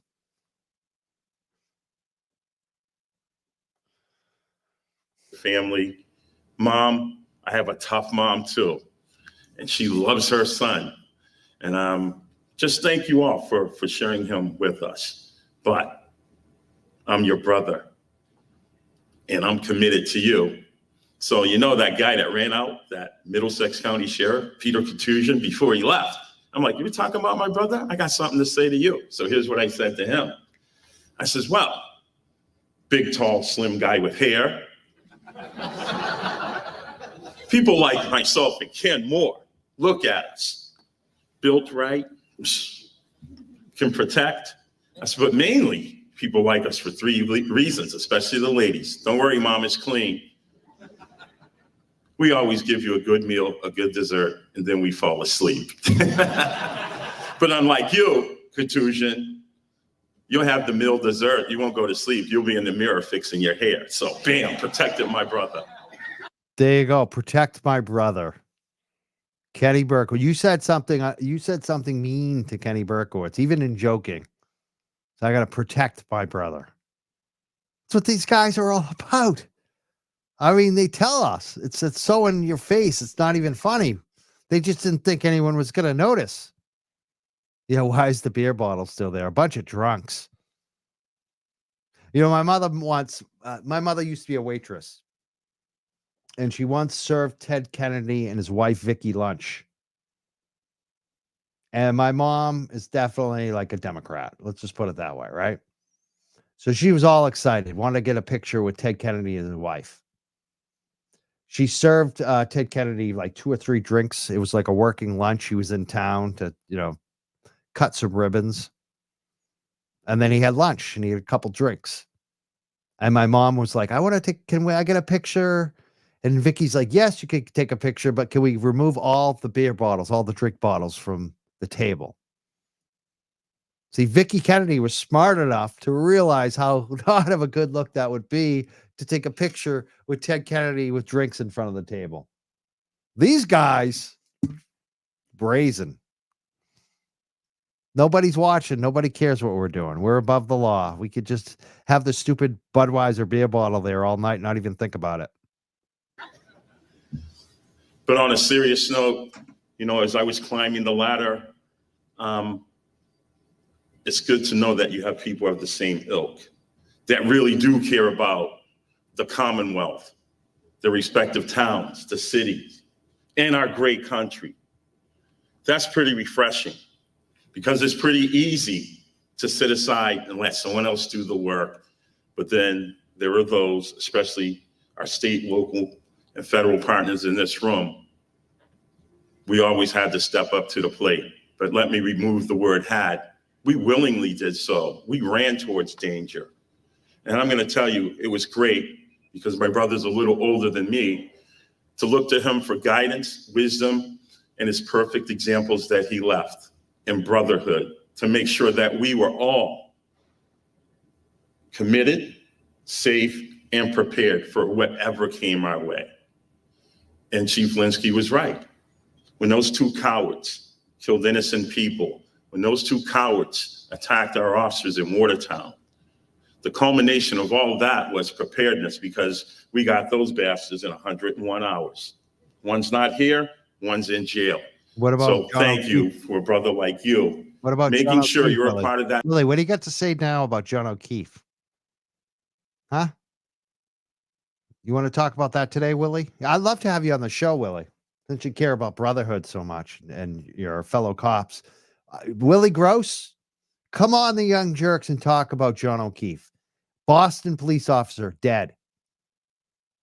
Let's hear about the brotherhood. So where are you, Willie? Why aren't you coming on our show? John O'Keefe didn't do any favors for you, Willie? Is that why? That team that's committed.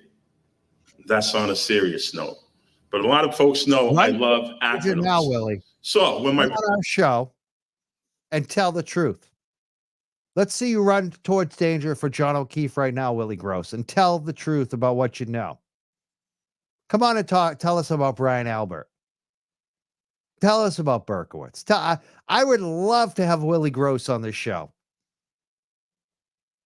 Like, I don't hate Willie Gross. I think he's probably one of the better people here, actually, out of all of them. So I'm being serious. Willie, come on the friggin' show. Put up. Let's see how much you actually care about John O'Keefe. Come on the show and talk to us.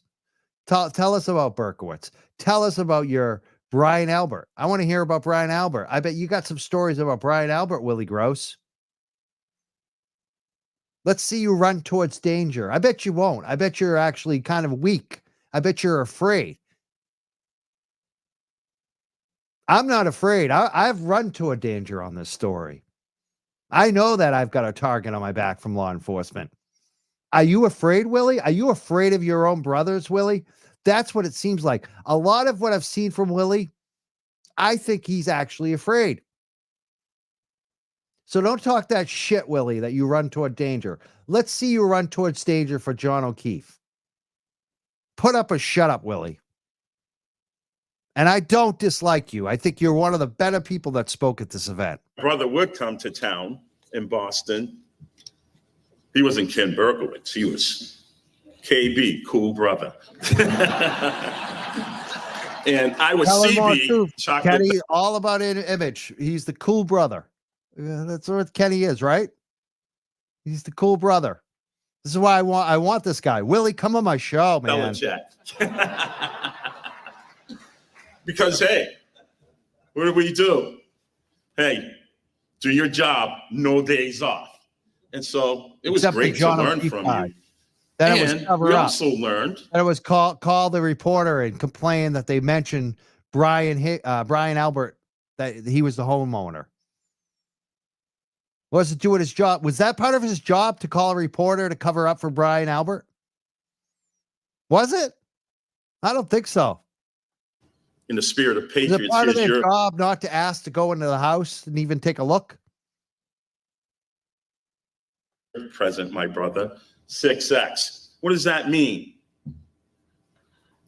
Do your job, no days off. And for the state, local, and federal partnership in here in law enforcement, you know what that means? We know our job. We knew our job would never be easy. We knew we'd have haters, but we still did our jobs with no days off. And for all my brothers and sisters, know this. If our jobs were easy, then the Monday morning quarterbacks would do it. Wait, I got to stop this for a second. I just got a comment. If it's true, we need to find this. I don't think it is, but in case it is, I'm going to put it up on the screen. Someone says you could still get the video from the Wayback Machine. It is a YouTube archive. Could someone look for that? I don't think they ever actually uploaded it to YouTube, but it is possible. Some of their videos did get uploaded to YouTube. Some of them went to like another website. I can't remember. Like, you know how there's other like YouTube like websites? I think that's actually where they used to upload their videos. But I would love it if anyone could find the old video. But I'm convinced that they never uploaded the complete old video with Higgins. But I would love, YouTube, any sleuths out there, anyone knows how to use that Wayback Machine.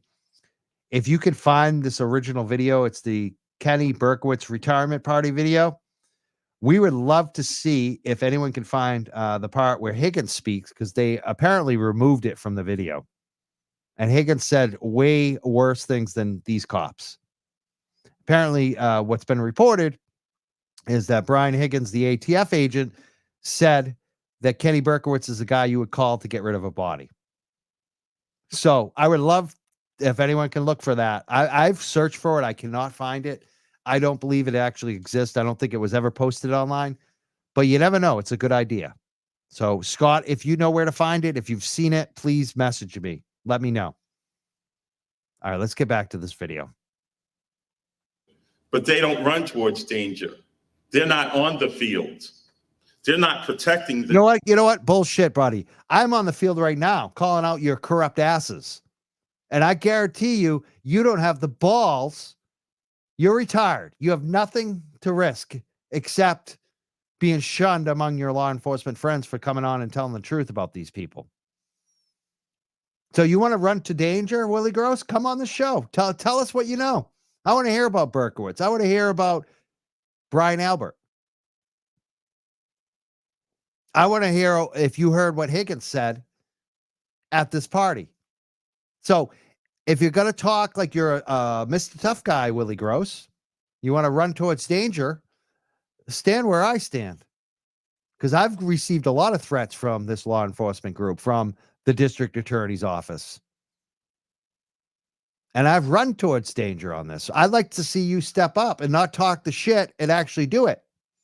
So let's say, Willie Gross, let's see if you actually run towards danger for John O'Keefe and tell the truth what you know. If you come on the show and tell us what Brian Higgins actually said at this retirement party. I don't think you have it in you. I think you're too much about your brotherhood. The team. They're not protecting the citizens. We are. Are you and it's actually great to have. Did you protect John O'Keefe? Willie, what are you, why are you quiet now, Willie? You talked all this big game about how the citizens aren't running towards danger. A lot of us are. A lot of us have been threatened and put a lot on the line. And you're silent. So this is so funny. Have a brother that's Kenny Belichick. Unless you're John O'Keefe, then brotherhood doesn't come into play. And lastly, I love how my brother mentioned God. That was a great speech. And according to Ancestry.com, I'm 2% Jewish. So thank you. Thank you, Robert Treston and my brother, because I went on that Israel trip where I learned a little part of a prayer that I'm going to leave with you. Baruch Atah Adonai. Blessed are you, Lord God, King of the universe. God has truly blessed us today by allowing for all of you to be here to recognize this great man.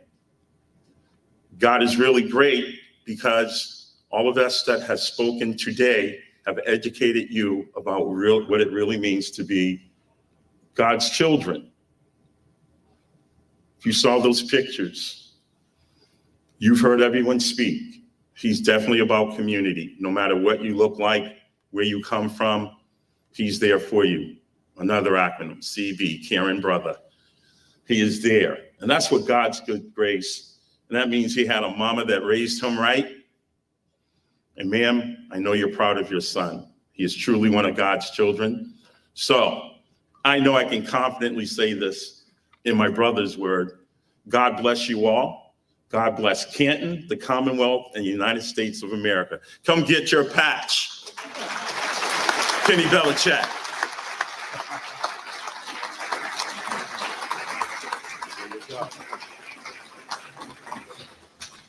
Thank you, Chief, for the invite. Thank you. My sister. She's the sister. All right. People are asking me when did this take place? It was, I don't have the exact date in front of me right now, but I know it was in July of 2022. So this was held in July of 2022.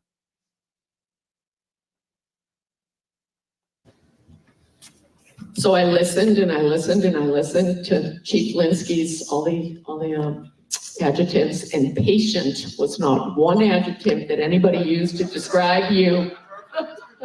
Yeah, perfect. That was Mom. Far from perfect. Oh man, you know what? It's people are asking what they're watching. You should probably just start from the beginning. This is a retirement speech for Ken Burkowitz from July 2022, retirement party, excuse me, where all the cops and politicians were there, and they told a lot of truth about Kenny Burkowitz. This is a retirement party, and you should watch it from the beginning. And it basically tells you who Kenny Burkowitz was. He's a fixer. He's someone that the other cops would rely on to fix things. When they got into a jam, they call Kenny. Kenny knows how to fix things. He's got the Rolodex. And they tell some stories about Kenny. And what comes up a lot is drinking. They love to drink. They love to cover for each other. And that's what we're watching. If you get a chance, watch it from the beginning. This tells you a lot about the culture. And this happened right after John O'Keefe died, a few months after. And some of the people from the home are there. Brian Albert, who owns the home, was there in the audience at this. Brian Higgins, the ATF agent, was one of the co-organizers of this retirement party with Helena Rafferty. He made a speech, apparently, allegedly, where he talked about Kenny Burkowitz being the police chief that you could call if you needed help to bury if you wanted to hide a body. He was the guy to call. They removed the speech from this video, so we don't get to see Brian Higgins' speech, but we know he was there. They reference him. You see the back of his head.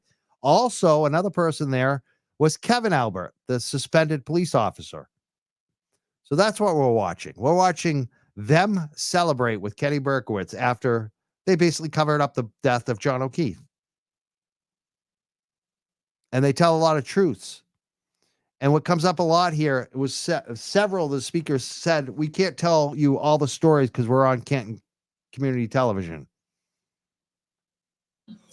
Yes, so moving on, right now, also in April of 2013, not only did Metro work with the Boston Police Department, they worked closely with the Federal Bureau of Investigation in solving and finding the culprits in the bombing. So tonight we have the special agent in charge of the Boston office, Joe Bonavolanta. I hope I said that right because I'm very Irish and that's very Italian. No, this is great right here because this is the head of the FBI Boston who's going to come up here. Now, what you notice is Burkowitz, right after John O'Keefe passes away, retires. Joe B., I'm not going to even try to say his last name, the FBI, head of the Boston office, he retires shortly after this as well. They all decide to retire. Brian Albert. I always get them mixed up. Brian Albert also decided to retire. Do you see a theme here?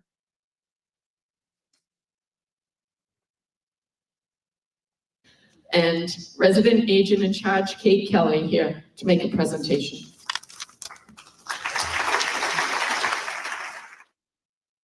Good evening, everybody. And Tommy Baker, my former colleague in Secret Service, thank you very much for letting me know what that camera was there for. I actually just thought that usually at retirement parties, you're taping it for, posterity, as time goes on. I didn't realize it was going to be on Canton cable, so that dramatically alters what I was going to say here tonight, but I'll do my best.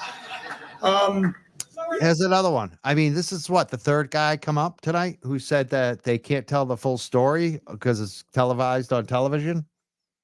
This is the head of the FBI in Boston, the guy who's supposed to be protecting us from the town and state police corruption. This is why a lot of us don't even trust the feds. And this guy retired too. Yeah, so I will say this, I'm not going to echo many of the things, and I'm sure you're all going to be thankful for that at this time, what other people said. But, I came up here to Boston during my first tour up here in 2013. And everybody I talked to said the one person you have to go to and develop a relationship with is Kenny Burkowitz. And that was very true. But it really was when I returned back up here as the special agent in charge, when I really, beyond the friendship that had already been struck with Kenny, what I really saw the power of his. That's exactly it. That's where they used to post the videos, Vimeo. But I think what has been uploaded is the edited video. I don't think they ever uploaded the Higgins part of the video. And I don't think we'll ever see it. Some people claim they've seen it, but I've seen no proof of that. But if you know anyone that was there at this retirement party, a bunch of people saw Higgins say this. So I would love to hear from them. We'd love to have them on the show. But so far, no one's come forward. All right, let's play more of this. FBI agent. It's the head of the FBI right here. What he's going to tell us again is what they all told us. Kenny was the go-to. When Joe got assigned back to Boston, he went to talk to Kenny because Kenny knew everybody. This is the power of Kenny. His ability, like you've heard, to bring people together, to network. And you've heard certain examples, but from my perspective, in the world that we live in the FBI, especially the FBI Boston division, which, as Kenny knows, is one of the largest field offices in the country for the FBI. We cover 4 states in New England, and there is always something going on. And from our perspective with Kenny's partnership, especially in light of the current threat environment that we're in, and unfortunately, it's an incredibly serious one right now when you look at under the counterterrorism realm, how the threats have elevated not only in the international terrorism realm, but over the last several years, the domestic terrorism realm. And you look at what we do through our Joint Terrorism Task Force in the FBI, and Kenny has been one of the most integral members of the JTTF. He's a member of our executive board, and that carries a tremendous. So that's the JTTF. Like, this means he's on the top federal law enforcement task force. Kenny Burkowitz. That's the power Kenny had. He had power with the feds. Still has power. And this is why I still get very concerned about the federal. The tentacles go far. This gang has a lot of power. He's telling you all about it right here. Joey is. Tremendous amount of weight. We cannot do what we do without the JTTF and the 70 federal, state, and local partners that we work with day to day. And Kenny's a preeminent member of that. And just to give you an example, when I talked about that threat landscape that we're in right now, it's an ever-evolving one, and it's an incredibly serious one today. And one of the things that we do more and more of every single day is community outreach. And Kenny is the one person above all else. If we need to get 200 to 300 community leaders in a room. Above all else, that's who the FBI relied on in Massachusetts for community outreach, was Ken Burkowitz. That's a lot of power.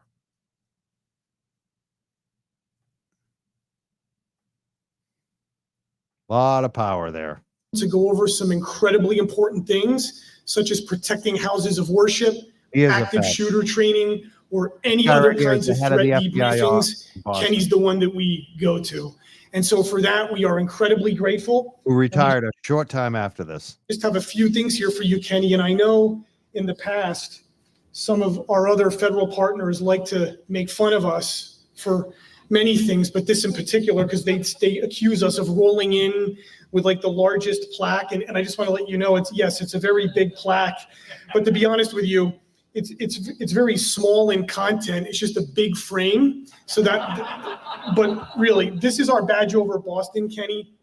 And we don't give this out at every retirement function. You've definitely deserved it. I'm not going to read it to you. You can do it at your leisure. And we also were able to get you a signed certificate and really a letter of commendation for your tremendous career.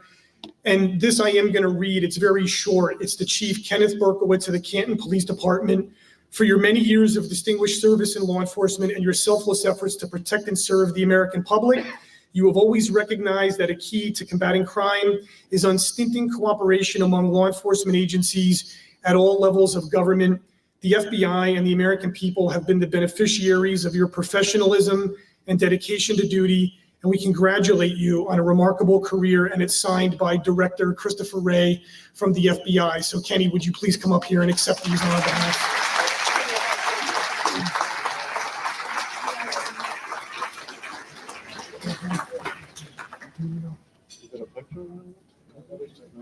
No, it's on Canton cable.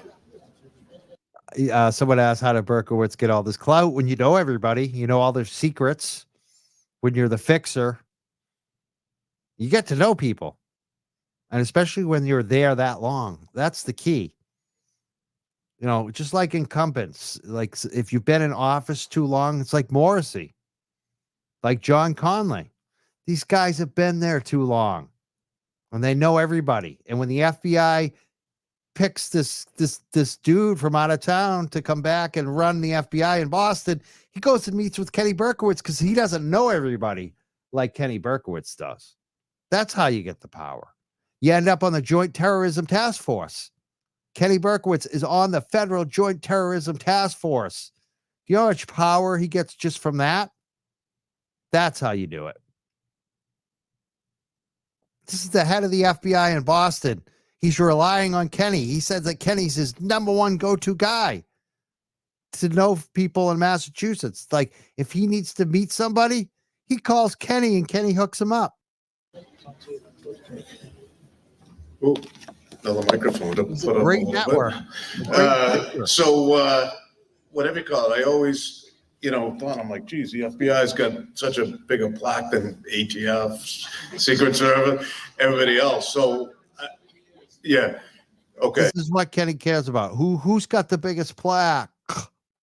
These guys are like children. He's got a bigger plaque. Oh. So I went to another party. I went to a party similar to this. They kind of do. I had a Budweiser. Give this to a lot of people, to be honest. But so they gave this out after the ATF and everybody else. And I'm like, geez, the FBI's plaque is so much bigger and nicer than everyone else. One of their federal partners turned to me and goes, that's because they need room to put the microphones in it. So that's why they're so big. But thank you from the bottom of my heart. I mean, one of the federal partners that we excised out of the video because he said too much truth about how I like to hide bodies for other cops. Fucking guys. In the FBI Academy, I just want to know if this guy actually talks like this in real life. Like when he's with his wife and kids, does he really talk like this? I don't think he does. I think this is all like an act, a tough guy act. Kenny Burkowitz is like an actor. I mean, look at this guy. He should be in Hollywood. The way he collects his hats and his shoes. He's a Hollywood character, this Burkowitz. Keeping me up late. I was planning to be done by 10 o'clock. We're still at 11. This has been like a 4-hour show, and you guys are still kicking. I love it. So I'm going to continue. Burkowitz. Here that I went through, and I know there are a lot of people here that went through the FBI Academy and other things, but more than anything else, I just appreciate your partnership and safeguarding our community. Thank you, Brian and Kate and Joe, obviously. Thank you. Thank you, Brian Higgins. Thank you.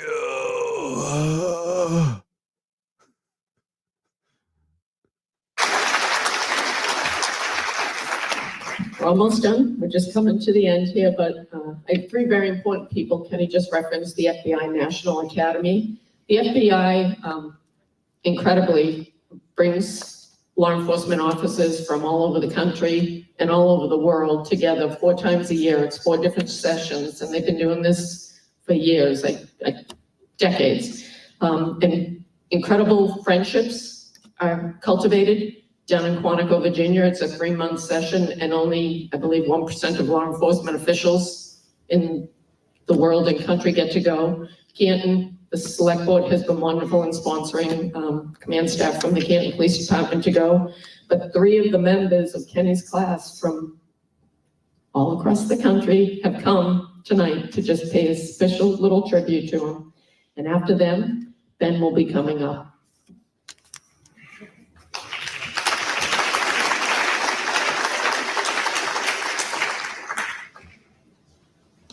Good evening. My name is Bill Carbone, NYPD retired. Session 217 with me tonight is Pat Riley from the 217 New Jersey State Police, and Dan Savage from the Grand Rapids Police Department, also from the 217. As Elena stated, going to the FBI Academy is 1% of 1% of law enforcement from around the world. Since 1935, roughly 86,000 people have attended. How many NA grads are in the room tonight? 7, 8 of us. Thank you for coming and showing support to Kenny. Actually, when we were down, I met Kenny the first day down in Quantico. We were in the same session, and we started laughing at day 1, and we didn't stop laughing for 10 weeks. Kenny may remember calling the break for the first time when our session instructor broke down in tears, and we had to empty the room out. But that's a personal story for him, and we all laughed at it later on. But when we were down there, Kenny was very shy. We had to support him down there. And if you want to see what Kenny looked like back in 2004, just look at Ben. That's what Kenny looked like. As you can see, we both had a lot more hair, and we've lost the hair over time. Actually, we're here today because Kenny and his family mean that much to us. As we say in policing, Kenny's a cop's cop. Commissioner Linsky's gone. I heard him speak at a couple of conferences. He's an amazing guy. He said it all, and everybody else in the room has also said it all. It's a little strange for me, being from the NYPD, following the FBI, but we're going to have to make do. Whether it's, I wrote my notes coming across on the ferry today, so it's a little screwed around. Whether it's traveling 5 hours each way in a winter storm to attend a hero detective's funeral in New York City and bringing some of the members of his team down, and his son Ben in uniform to stand there in a blizzard and then drive back in another blizzard, or hosting every year, hosting the NYPD's bomb squad, the world famous bomb squad. And here tonight is another NA grad, the XO of the bomb squad, Brian Coughlin, who comes up here every year and ends mutual aid to the departments up here just to make sure that we all stay safe. Kenny and Holly has instilled a love of service in their son, Ben. Ben is a graduate of the highly regarded youth leadership program. About 70 kids from around the world attend that every year. His son is a nepotism child. I mean, what are the chances they'd do a worldwide search and they'd hire a police chief's son? What session were you? 17. We're up to 22 now. So you can see Ben is a special person. And I know Kenny was proud when he went to the YLP. And he was even prouder when he became a cop. That I got that phone call, and we both just laughed on the phone because Ben used to come down to New York City and want to be a city cop, but he changed his mind. So on behalf of the FBI National Academy Executive Board, Section 4, and his session mates, we want to wish Kenny the best. Dan, anything you want to say, Dan? No, I really don't. It's been said, but one thing it got alluded to at the beginning was that Ken was shy. We felt sorry for him at our session because he would sit in his room and he wouldn't do anything, and we finally got him out, and we were very happy that we did. Now, and seriously, I was talking to Ben earlier. The best thing about Kenny was that his inclusiveness. I don't care what outing we went on, there was always somebody new with us, a new group, just because he made sure that they felt welcomed and invited, and that's why we're here tonight. So I just wanted to say thank you, Ben. I'll be brief as well. I heard about championship parades and all that stuff, but where was the championship parade in 2018? As a South Jersey guy, right outside Philadelphia, that was the Eagles. Okay, so I wasn't sure. I just had to remind everybody. Ken is the persona of I got a guy. He always has a guy, no matter always what. got a guy to fix something I for was you. thinking about. He's always got a guy to fix something for you. See how they tell the truth here? Kenny's always got a guy. If you need to have somebody call a local reporter to tell them to remove Brian Higgins' name as the homeowner from a newspaper article, Burkowitz is the guy. He'll call for you. He'll make that call. Kenny's got a guy. He's not afraid to make the call. Kenny's your guy. About getting some tickets for this. I'll give you a call tomorrow. I'll tell you who to call. All right. Kenny's So he got a guy knows who wants everybody tickets. Kenny knows people everywhere in New England, and he's stretched out over the world. How does he get so stretched out over the world? Is that kind of curious? It's like a mafia don. He talked about his family at length all the time. I got a guy. He loves his family, and that speaks volumes as to the person he is. Tonight you heard about his career. When we first met him, we all kind of shook our head and said, how did he get here? At the National Academy, we were a little shocked. Yeah, how did he get there? He schmoozed his way in. He knows everybody. This is a good comment right here. We got a few good comments. Here's one. This is one I really like from Margaret. She says, been to lots of law enforcement retirement parties for chiefs, but the FBI doesn't show up. What the heck? Yeah, not just the FBI, too. It's not just an FBI agent. It's the top special agent in Boston. Like, this is the guy that runs New England. One of the biggest FBI offices around. Exactly, Margaret. This guy is so hooked up. And that's all they're telling us over and over and over again about his networking, his friendship, his loyalty, how he's the guy you can call. If you have a dead body, you need to get rid of Kenny Burkowitz. Saying Canton, is that Ohio? Where's he from? But despite being there for all his brothers and cops, I guess John O'Keefe didn't qualify. John O'Keefe wasn't somebody that Burkowitz was going to help. Because when it came to John O'Keefe, Burkowitz wasn't there.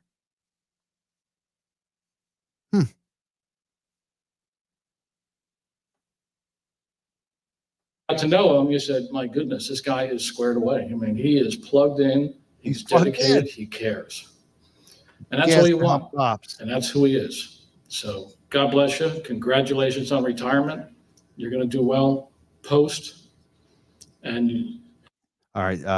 I just want to get another super chat. It was about the video. I just want to post that one up. The Pilgrim Shadow says, I found it on Vimeo, 2 parts. Search Vimeo for Burkowitz retirement party, Canton Public Television, uploads on Vimeo. I've seen both of those. They don't have the Higgins part.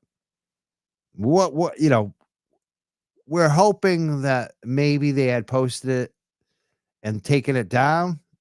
Some people have claimed that it's been posted out there, but those two Vimeo do not include Higgins. So that's why I like the Wayback Machine idea, because it's possible that they could have posted it at one point and taken it down. But I know people have said they've seen it. I've never seen it. People are also claiming that they think Turtle Boy has it. He doesn't have it. Nobody has it. So if anyone sees it or finds it, let me know. Maybe, the look back machine there, internet. But it's the Vimeo videos you're talking about. We've already seen those, and they do not include the Higgins part.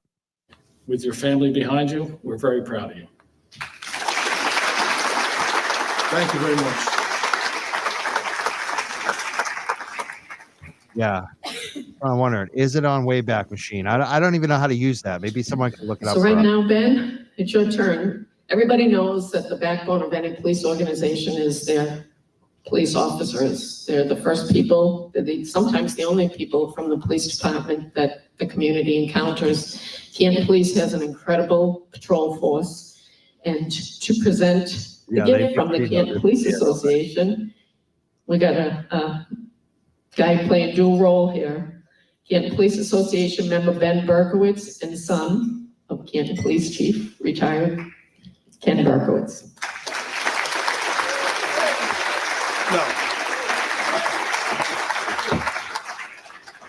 So just on behalf of the union, James Galanis said he'll give me his stipend for that. So thank you, James, wherever you are. So this is Kenny's son, Ben Burkowitz, who's also, shocker, on the Canton Police Department. It's unbelievable.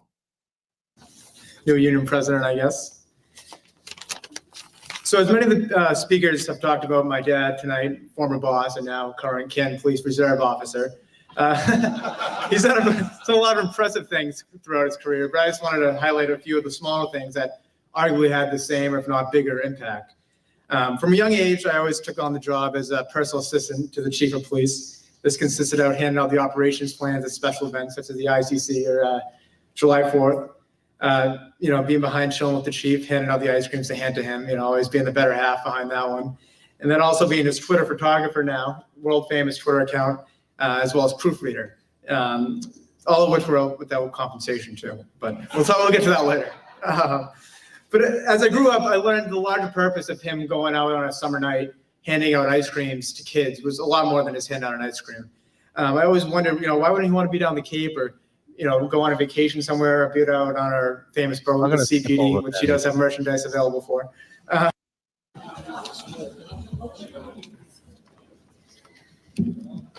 If I knew everybody liked me this much, I would have stayed. Oh. I'm really, truly humbled, and I feel so blessed by everyone's presence here tonight. However, I honestly feel I shouldn't be the one that you're thanking. I should be thanking all of you. When I look out, I see so many true friends that have helped me see different perspectives, friends that have helped me see different ways of looking at things, friends that have helped me get courage when I didn't have it, and friends that told me I was wrong and that I should try to see it their way. Eddie, if you need a friend to give you some courage to speak up on John O'Keefe and speak on why you called the reporter and told them to remove Brian Albert's name from their story, if you need help discussing what actually has gone on in your shithole town that you created this mess, I'm here. Let's do it, Ken. But until then, you're a coward who is hiding in the witness protection program.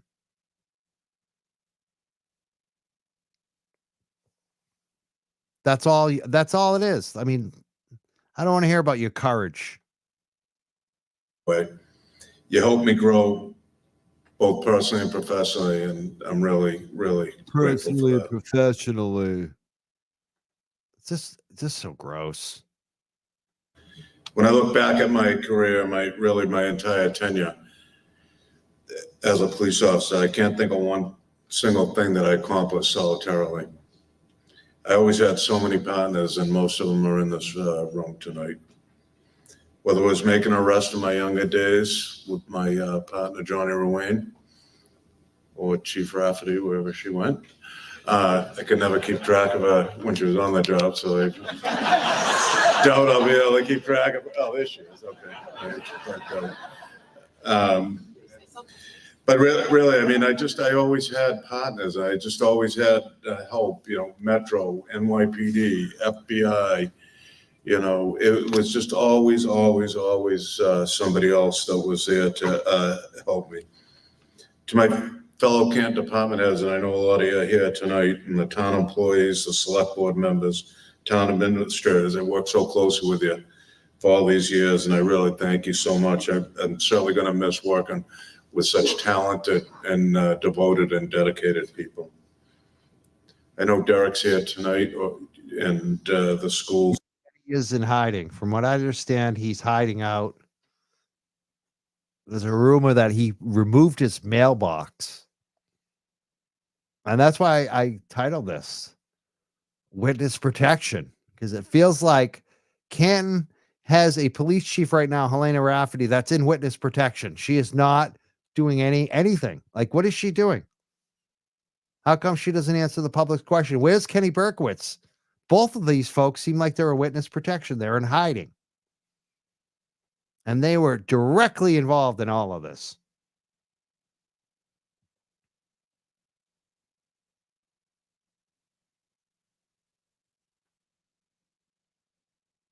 Yeah, I already removed his mailbox.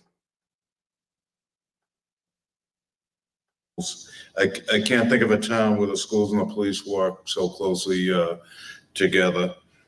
And departments and most of all the students benefit from a close relationship. Our school resource officers are embedded in the fabric of every school at every level in the town of Canton. And it just leads to healthier children and safer children. Healthier and safer children. Oh, come on, man. If I had healthy, safe, healthy kids, the last people I'd want to be around them are the Canton Police Department. You got to be out of your mind. I'm so thankful for that. To the fire department and Chief Duty, our relationship has always been so strong. We work side by side, so many things. Where would we hear that word embedded we had a before, major right? train Embedded crash, class? we've had plane crashes, we've had shootings, we've had fires, and we've always been side by side. We did planned events like July 4th or the Life is Good festivals that we hosted for years, dignitary visits. And I mean, I think a lot of journalists would love to ask Kenny Berkowitz questions, but he's in hiding. He's in witness protection. You're not going to find him to ask him a question. That's the point here, right? These guys are in hiding.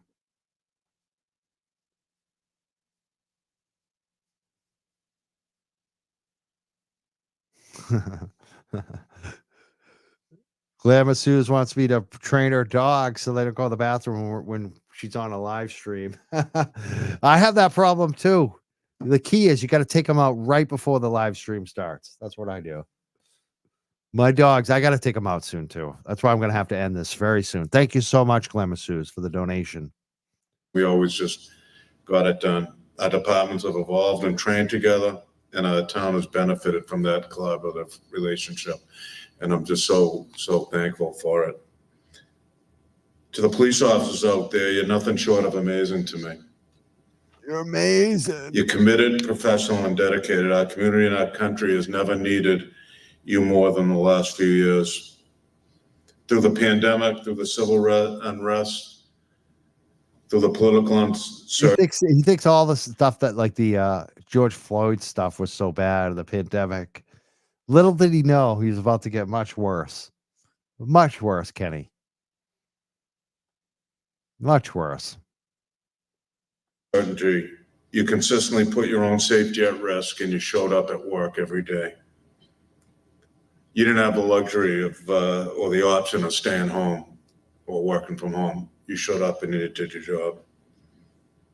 17 years ago, in my swearing-in speech, I told you that you didn't need stars, bars, stripes to be a leader in our department. And you proved me right time after time after time, consistently stepping up and being a leader. To the command staff especially, I challenge every one of you not to follow me, but instead to lead. And you did exactly that. I know Patty Sherrill is up in Canada. She couldn't be here tonight, but perfect example is she's an assessor for the Mass Accreditation Committee. Tommy Kelleher, always my wingman, is here tonight. Tommy's in charge of the crisis negotiation team for Metro LAC, which we've heard about before, but it provides crisis negotiation for 48 surrounding towns. Called out all the time. Chuck Ray couldn't be here tonight. He oversees our robust school resource officer program. And Lieutenant Paul Gallagher, who's here, longtime task force officer sent to DEA, and he's known as an expert investigator, not just in our county, but in the whole state. An expert investigator, Paul Gallagher. I mean, do you trust that? Do you think he is a good investigator at this point? I don't. I think he sucks. Let's be serious. They loan him out to the feds. I mean, and I really want to thank the police officers and the command staff for not following me, but for helping me to lead. I want to take a minute to thank the union and especially the presidents. And we joked a lot and stuff tonight, but you never once let our community's safety take a backseat to money or anything else. I came before you many times and asked to perform duties that I knew were outside your job descriptions, and you did it without compensation or complaining. Well, without compensation. You complained a little bit. But in fact, while other towns were required to bargain and carry Narcan, you embraced it because you saw that opioids were ravaging people in our community who were suffering from addiction. Again, when it came time to add tasers to our belt, less than lethal options, you agreed, and you used them to save people from injuries and yourselves and possibly death. I'll always remember the early days of the pandemic. When you suited up, you looked like you were going to visit ET because you knew our residents still needed us. You didn't know what you were getting into. You didn't know what you were walking into, but you showed up for work and you did your job. To the residents and the people who I met during your darkest hours, I hope and pray that I was able to erase some of your pain or at least make it a little more bearable. To people whom I met while your lives were in crisis, I hope I was always able to lend a little semblance to that chaos. To anyone I inadvertently hurt in any way, I truly apologize.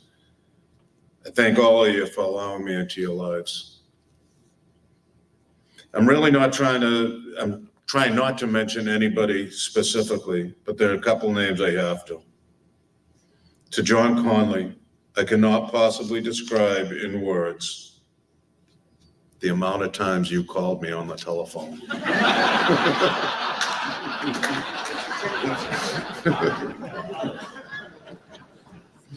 I'm only kidding, obviously. I appreciate everything that you've done for our department and for our community and for myself. You're truly a man who loves Canton.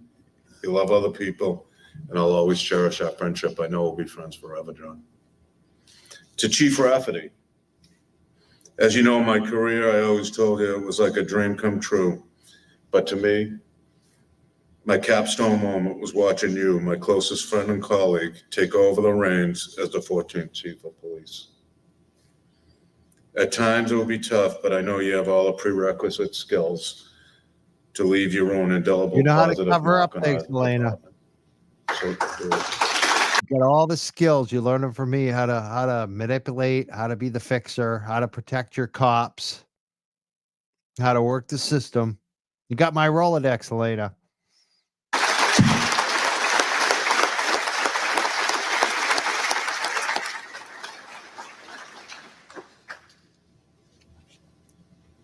Okay, just keep me in line too. At this time, I want to ask my wife Holly and my mother to come up here. All right, I'm going to end it here. I want to thank everyone who's been watching tonight. This part. I'm trying to think if there's anything else here. Maybe we'll watch a little more. Carry on now, son. As I've told you before, you've chosen the noblest profession there is. but also a very difficult one. The public wants us to be right 100% of the time, and we want to be right 100% of the time. But sometimes But you got to in reality- cover up shit, you know? Unfortunately, sometimes you just got to cover up stuff. Right, Berkey? We all know that there's no way that anything could be 100%. Yeah. Try your hardest and do your It best. can't be 100% because we're crooked as fuck. There's no way it could be 100%. You actually said that. Practice empathy and give people the benefit of the doubt. Give cops the benefit of the doubt, even when they kill a cop. Good police officers are able to discern what a person needs most, and in most cases, it's something other than being arrested. Build a bridge and be an ambassador for our department and our profession anytime and every time you get the chance. But also come home at the end of every shift and please, please be safe.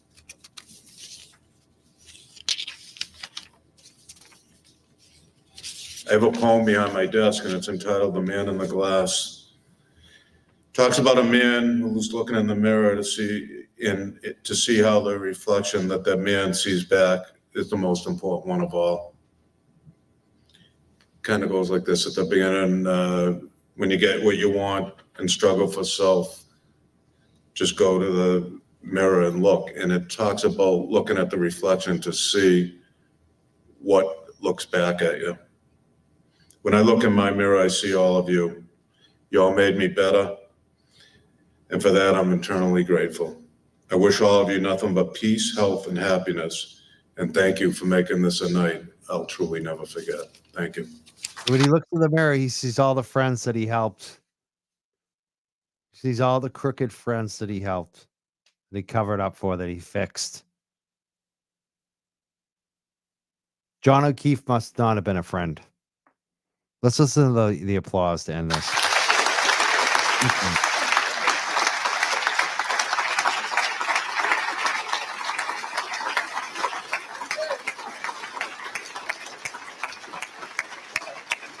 There's Higgins right there. Black shirt, Brian Higgins. And that, look who that is. Blue shirt, Kevin Albert, who just got suspended with pay, and Brian Albert. Brian Higgins, and I think that's Tristan Morris. Unbelievable.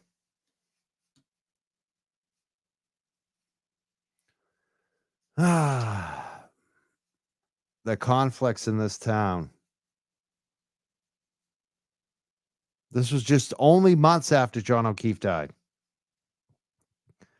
Now we know why Burkowitz and Helena Rafferty are in the witness protection program, why they're in hiding. Because they might have to talk about what Kevin Albert did. Why did Kevin Albert get suspended? And again, this is why I get so mad about the select board. They have no balls. They sit there and they shut down their citizens. They never hold their police chief accountable. They just renewed her contract. And they didn't bring her before the people to answer any questions. They've covered up for her. She's basically disappeared. Tomorrow, 2 p.m., I think we will be broadcasting. Hopefully, court, Karen Reed. I'm not sure when we'll do our next show, but expect shows this week. Maybe even tomorrow night. Check back tomorrow night on our YouTube and all that. I may have an ex-Canton police officer on the show this week. We're going to talk much more about this. Stay tuned, people. I really appreciate everyone who watching and supporting and all the super chats tonight. Thank you so much. A bunch of you got new memberships. I want to thank Stephanie and Miss Shorty and everyone else who's been buying those memberships. Really appreciate it. Glenn Lake gave 10 tonight. I got so many super chats too tonight. Again, 20 super chats. Thank you so much, everyone. We'll see you later on this week. Thank you so much. Have a great Monday. We'll see you hopefully on the live stream tomorrow at 2 p.m. for court. Again, if you go to court and you see any of these food stamp whack jobs or Kevin with his camera crew, ignore them. Turn your back on them. Don't give them any satisfaction. They're trying to get a rise out of everyone. Don't give it to them. Have a great Monday. We'll see everyone tomorrow.